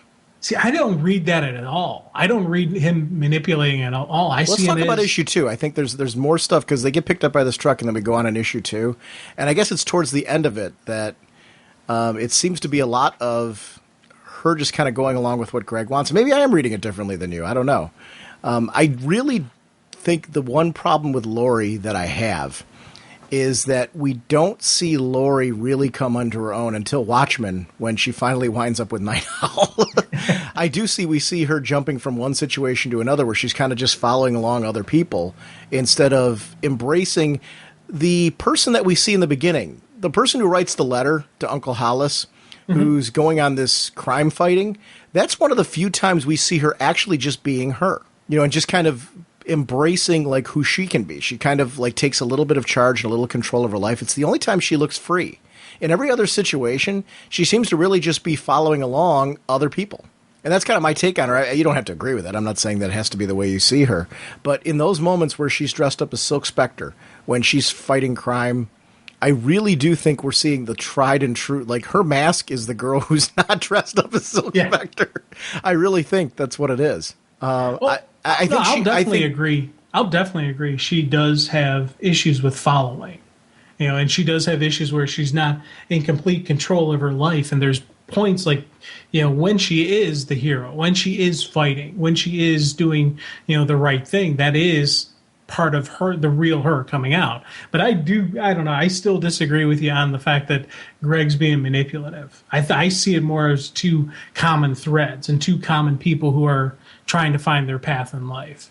See, it's to me when Greg's the one that kind of leads her down this like negative path, of getting involved with the drugs, getting involved. I don't know. It seems to me that it's Greg that leads her into these horrible situations versus her making the decision to be a part of them. Well, it's just it is the 70s, so there's going to be a lot of, or the late 60s, so there's going to be a lot of the, the flower power and the various drugs and experimentation with the drugs going on once you hit the road. So that's, again, for me, was part of a realistic, expression of society. It's part of the thing that I always thought was cool about Watchmen was the fact that we have these supernatural, we have these super freaky events occurring, but there's always the basis. There's always that grounding that, that could actually happen in society. That actually could have occurred. Well, it's true. And Greg then would be influenced by that same drug that she's being influenced by there as well. So maybe that's part of the situation and why maybe I'm being so... I think maybe this issue was really the second issue was the one that turned me on Greg, because I liked him up until the latter part of this issue where he leads her into that club and it seems like he's going along with the whole thing. But maybe that is just because he's under that influence of that drug as well. Yeah, he's doped up. Because that drug does a mind control thing, right? Yeah. It's not only it went beyond just mind control. It was influencing your future decisions as well as your present stuff, and it was that great combination of people throughout the subliminal messaging in advertising. Well, this was subliminal messaging inside the drugs. Yeah, that's a good point. And it could be maybe just because I see like her life with Greg going nowhere because Greg just wants to party and hang out and do all that stuff. But she's kind of in that place too because I think, led such a rigid, structured life. So maybe you got a point there. I can kind of see it your way too on that. I don't know. It's funny how that world. You're right. You got to remember it's the 70s as well with what's going on with that whole horrible situation. Well, and it's kind of neat because you do. One thing I will give you completely agree on is her freedom and her life. She's expressing herself, and she mostly does when she's in the costume. You see the sequence when she's in the van. She's not completely sure what to do, how to do this. She doesn't know the everyday normal stuff. But when she's in costume, she's the swashbuckling pirate. She's the action adventure. She's taking down 4 guys without thinking twice about it because she's had the training for it. And that's her life that she's comfortable with. And I love seeing just those moments, the out-of-costume moments, because you really do see how uncomfortable she is in normal, everyday circumstances. But then also who Mom wanted her to be. Yeah. And she knows that, too. See, that's why I was saying earlier she lives in Mom's shadow, because she even has, like, these situations where she sees herself as Mom, where she goes, you know what, little guy? I've just come to a horrible realization. My mom would be really proud of me right now. That first panel there was Mom. Yeah. And, she still lives under that shadow. It's really interesting how that becomes such a big part of her. I do like this whole idea of, that in that era, especially with they're supposed to be the Beatles. I love the idea that they were using drugs to get people to buy Beatles merchandise and gear. It's funny how the Watchmen world's not afraid to really embrace those perceptions. Now, one of the things I thought was kind of neat when they're showing just her general life, and she's in the restaurant and she's a waitress, and the people couldn't leave a tip, so they wrote her a nice little poem with the flowers and the smiley face pins. I love the fact that those smiley face pins keep throughout the appearance, throughout the Watchmen universe, because it is such a iconic imagery in Watchmen. So it's something that I'm glad we're still seeing this stuff. We're still seeing this connection. We're still seeing where this is coming from. And part of me wonders if part of the thing from the comedian will come from a button from her or some type of connection that way. No, because he already was doing that in his own series back when he was in the first issue. True. So okay. He was already doing that. But I love that it's a nod to the comedian. And she stares at it. So, is that something that she remembers seeing around her house? There's definitely, that moment in time where she's looking at that a lot. I don't know if that's just random that she's doing that, but it's funny that she's wearing that button and connecting with that. I don't know if it is connecting with her father or not. She wouldn't know that it's her father yet, but, something that she remembers seeing even subconsciously. That was kind of cool. I love the fight sequences with her in this. Mm-hmm. When she walks into those, there's 2 girls that are waiting there. They're acting as bodyguards, and she makes short work of them. That was something that I really liked that kind of stood out for me in this, that the fight sequences were very, very well done. There was some humor to them, which I always thought was great, but yet there's also an intensity to them too. And I love that it makes sense. She's got her legs wrapped around the neck of one while she got the other in a chokehold. I love the ones trying to pull her hair. She's got long hair. Why wouldn't you do that? These are fights that actually make a ton of sense. And I love seeing those type of things because they're not clean. They're violent. You see nails being used. You see fists being thrown. There's something about that they would get to that level.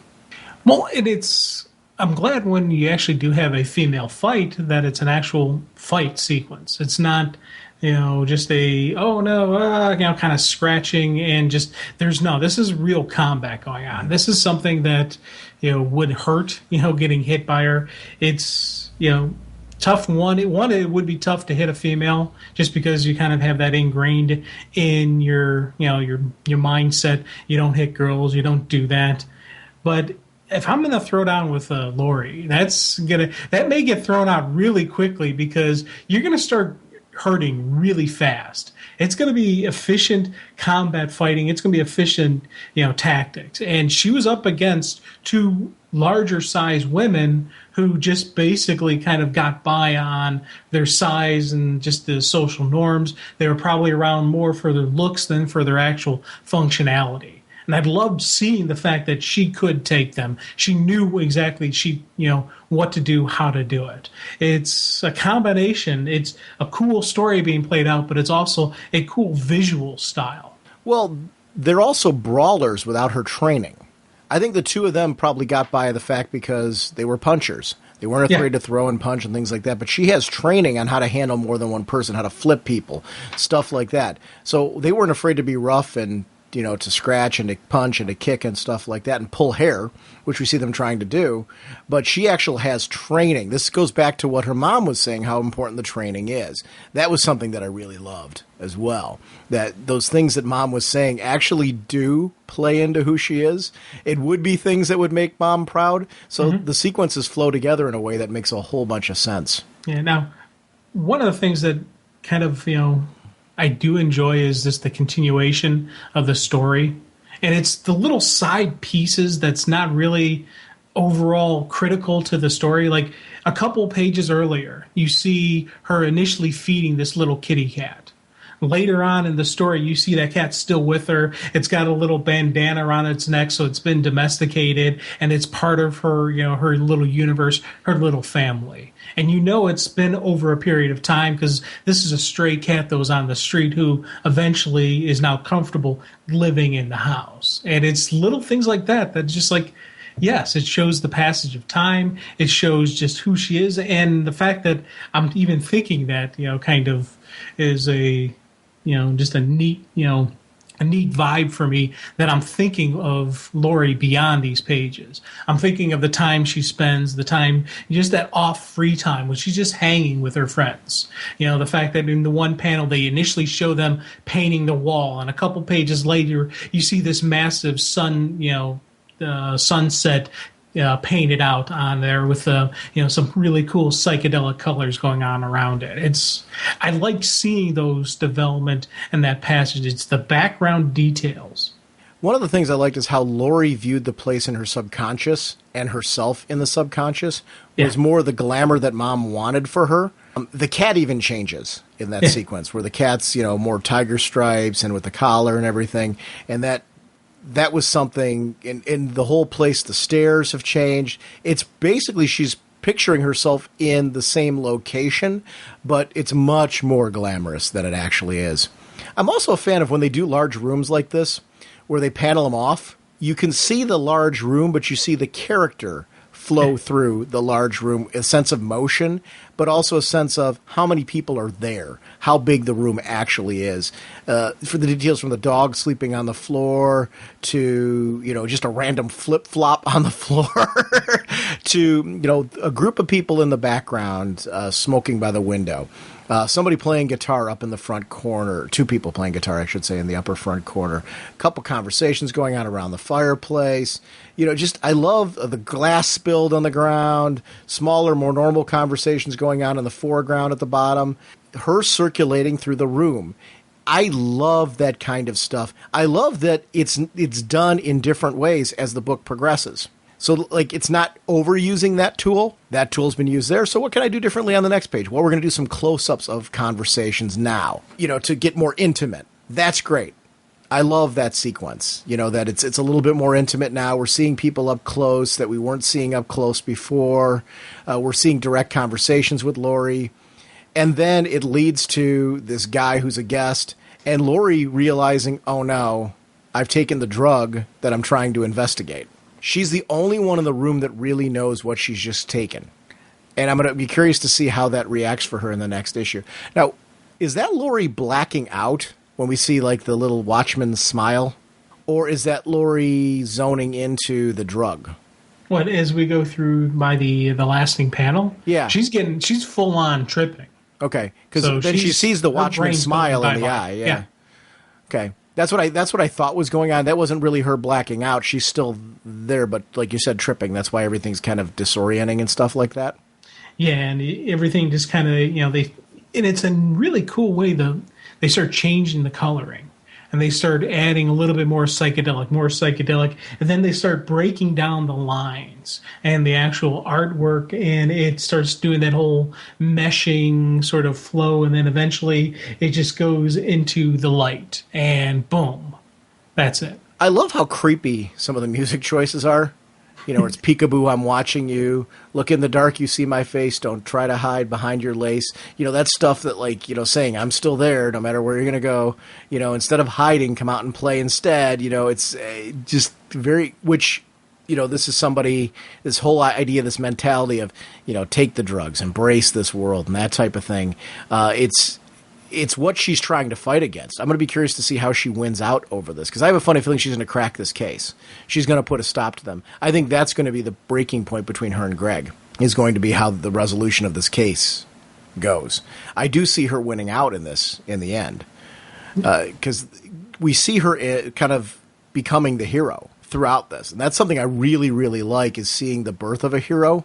I don't think she would openly admit that that's what she's doing right now, but we do see the birth of a hero here. Yeah, and I think we're going to see Greg basically being ordered to take her down. And she's going to have to choose between Greg and doing what's right, and she's going to take down Greg. And that's going to be that piece that either drives her back to get with her mom, or drives her back into the life of the hero. And I think part of that is going to be her bitterness towards the society, because this was her first real love. This was her first, experience with a normal life, and it's now ends in heartbreak, and it ends in heartbreak because she had to do the right thing, because she had to be the hero. Now, here's the question. Greg's tied in with this guy, Guru Stein. You said that Greg's going to be ordered to take her down. You're thinking that's what's going to happen. Yeah. But I guess how is that going to happen if Greg's basically a good guy? Because of the mind control. Remember, Greg's under the influence and control of the drugs. As long as he keeps taking that, he's not going to be able to get out of the influence. He's not going to be able to get out of what is, it's part of the vicious circle that is drugs, and it is the addiction. You do anything to keep, that high going, to keep that drug. And but the idea behind the drug is to buy, to consume. Mm-hmm. That's what the whole idea of the drug is. So how does that lead to Greg being ordered to take her down? It's the whole thing is behind the buy, to actually, for the commercial. But the underlining is mind control, is controlling of the mind, is, removing the influence, being able to influence. I think you can have a darker application other than commercialism with this drug. Yeah, I don't know. I'm curious to see what happens with this whole thing. I don't know. Or, to be honest, it could also be something as simple as Greg doesn't want her to take down the drug because he's enjoying it. Yeah. So he has to choose. So it could be something even simpler than what I'm saying. But I think this is going to be that pivotal moment. I'm thinking this is going to be, she's going to have to choose between the boyfriend and what's right, and she'll do what's right. And part of it will be is she doesn't want to admit her mom was right. Part of it is she doesn't want to, she wants to, to still say she has her independence, but their right is right, and she's going to have to do it. And it adds to the bitterness, adds to the pain, and just adds to who she becomes. I'm wondering if Greg works for them, though. See, I don't think so. Or if he does, I don't think Greg is evil. I don't think Greg's a bad guy. I think, this dude, the other guy he's definitely the villain of the story. I don't think Greg is. I think Greg is just a guy who's connected with this, who got tied up into this, he didn't sit there and plan on, hey, I'm going to do this and ha ha ha, let me twirl my mustache and give my evil laugh. I'm not saying that. I'm saying, though, that, like, he could end up working for... What does Greg do? Greg and his buddy do those, that art, the silk screening. What I'm saying is, well, I guess, I don't know, I guess I was... So that could tie that could be, he could, the Gersten could be their big benefactor. That's what I'm saying. Their big supporter. I guess that's what I'm saying. I'm wondering if there isn't an association there. Because he knows him before... Are you guessing that he just met him at the party? Or that he's known him prior to that? See, I'm thinking he may know him before this party, but it's not a long time knowledge. Part of the reason Gersten's probably there is because maybe Greg knows him, or because the other guy that he works with knows him. You know, there definitely could be a connection, but it's not a long-term connection. Right. Yeah, I'm curious. I'm just curious to see what the relationship is. I'm not against your speculation there. I really don't know what their connection is. I guess I've been so focused on Lori in these issues. I guess I'm waiting with Greg, and this is probably me being a cynic with Greg. I'm waiting for Greg to turn or something to happen with Greg, because I think one of the things we know she's not with Greg in the future. It'd be different if I didn't know her future and that she winds up with Dr. Manhattan. But that part says to me that, like, at some point in time, she and Greg break up. So if Greg is such a great guy, why would she break up with him? Yeah. And it leads me to believe there's going to be a twist. So I guess that's why earlier when I was throwing Greg under the bus, it isn't so much what Greg has done here that's making me think that. I guess I'm actively looking for what's wrong with Greg that their relationship would fail. And maybe it is that Greg winds up being an innocent victim, and there could be the end result that they just decide to split because she needs to go back home and Greg doesn't want to do that. Yeah. You know, maybe she's just saying, you know what, I need to mature and grow up and go home and, you know, just kind of... It's time to do my part. Right. And, you know, she kind of gets what her mom's been trying to do all along. I don't know. I'm kind of thinking my way through that. So I think maybe that's what's driving my passion for attacking Greg, is more so not so much what Greg has done, but knowing that she isn't going to be with Greg later. Unless there's something we don't know about Greg and he's secretly absorbed by Dr. Manhattan. Holy caffeine! Once again, sponsoring this episode is DCBService.com and InStockTrades.com. Remember, over at DCBService.com, 50% off all new DC trades and hardcovers. Lots of great collect editions coming out of the new 52. All of their trades and hardcovers are 50% off this month, so make sure to go check that out at DCBService.com. Over at InStockTrades.com, remember, it's the 8th month of that End of the World sale. And this month, they're doing Dark Horse Comics, all collected editions, 48% off. Go check that out over at InStockTrades.com. They still have DC Archives titles. These are those hardcover collected editions of classic DC material, 50% off. So make sure to check that out over at InStockTrades.com. Orders of $50 or more, free shipping from InStockTrades.com. Want to shout out our show voicemail line? It's 1-440-388-4434 or Dr. Norge on Skype. Want to remind everyone that we are on Twitter. We're also on Facebook. We have a Facebook group, which is separate from our regular Facebook page. That's a very active Facebook group. We're also on Google+, so make sure to check us out on your social media. We'd love to have you a part of the show. RagingBullets.com is the site to go to if you want any news on the show and everything that's going on. It also has direct links to all of our episodes, any of our contact information, and things like that. So make sure to check out RagingBullets.com. Jim, our next episode I'm going to be a little tentative on. We've got a couple things going on. We are going to this month be continuing Before Watchmen. We have a few different recording opportunities that are coming up over the next month or so. And one of them we're going to be recording next week, depending on the timing of it. We'll decide on what our next episode is going to be. So I'm going to be a little vague. We will be this month continuing Before Watchmen. Just check on RagingBullets.com for updates on where the show is going.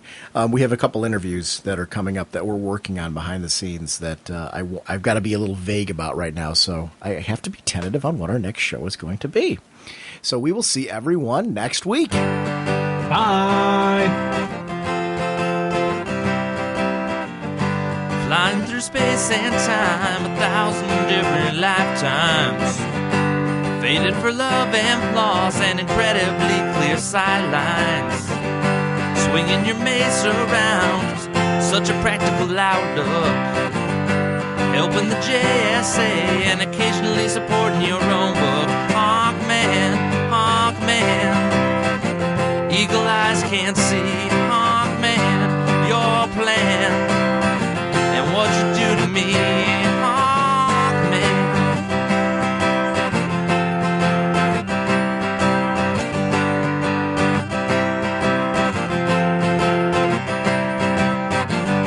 The villains are closing in, be they Thanin Guard or Egyptian, working so hard to thwart you and Hawkgirl's mission. The odds are not on your side, and danger seems to stack up. Things would be so much easier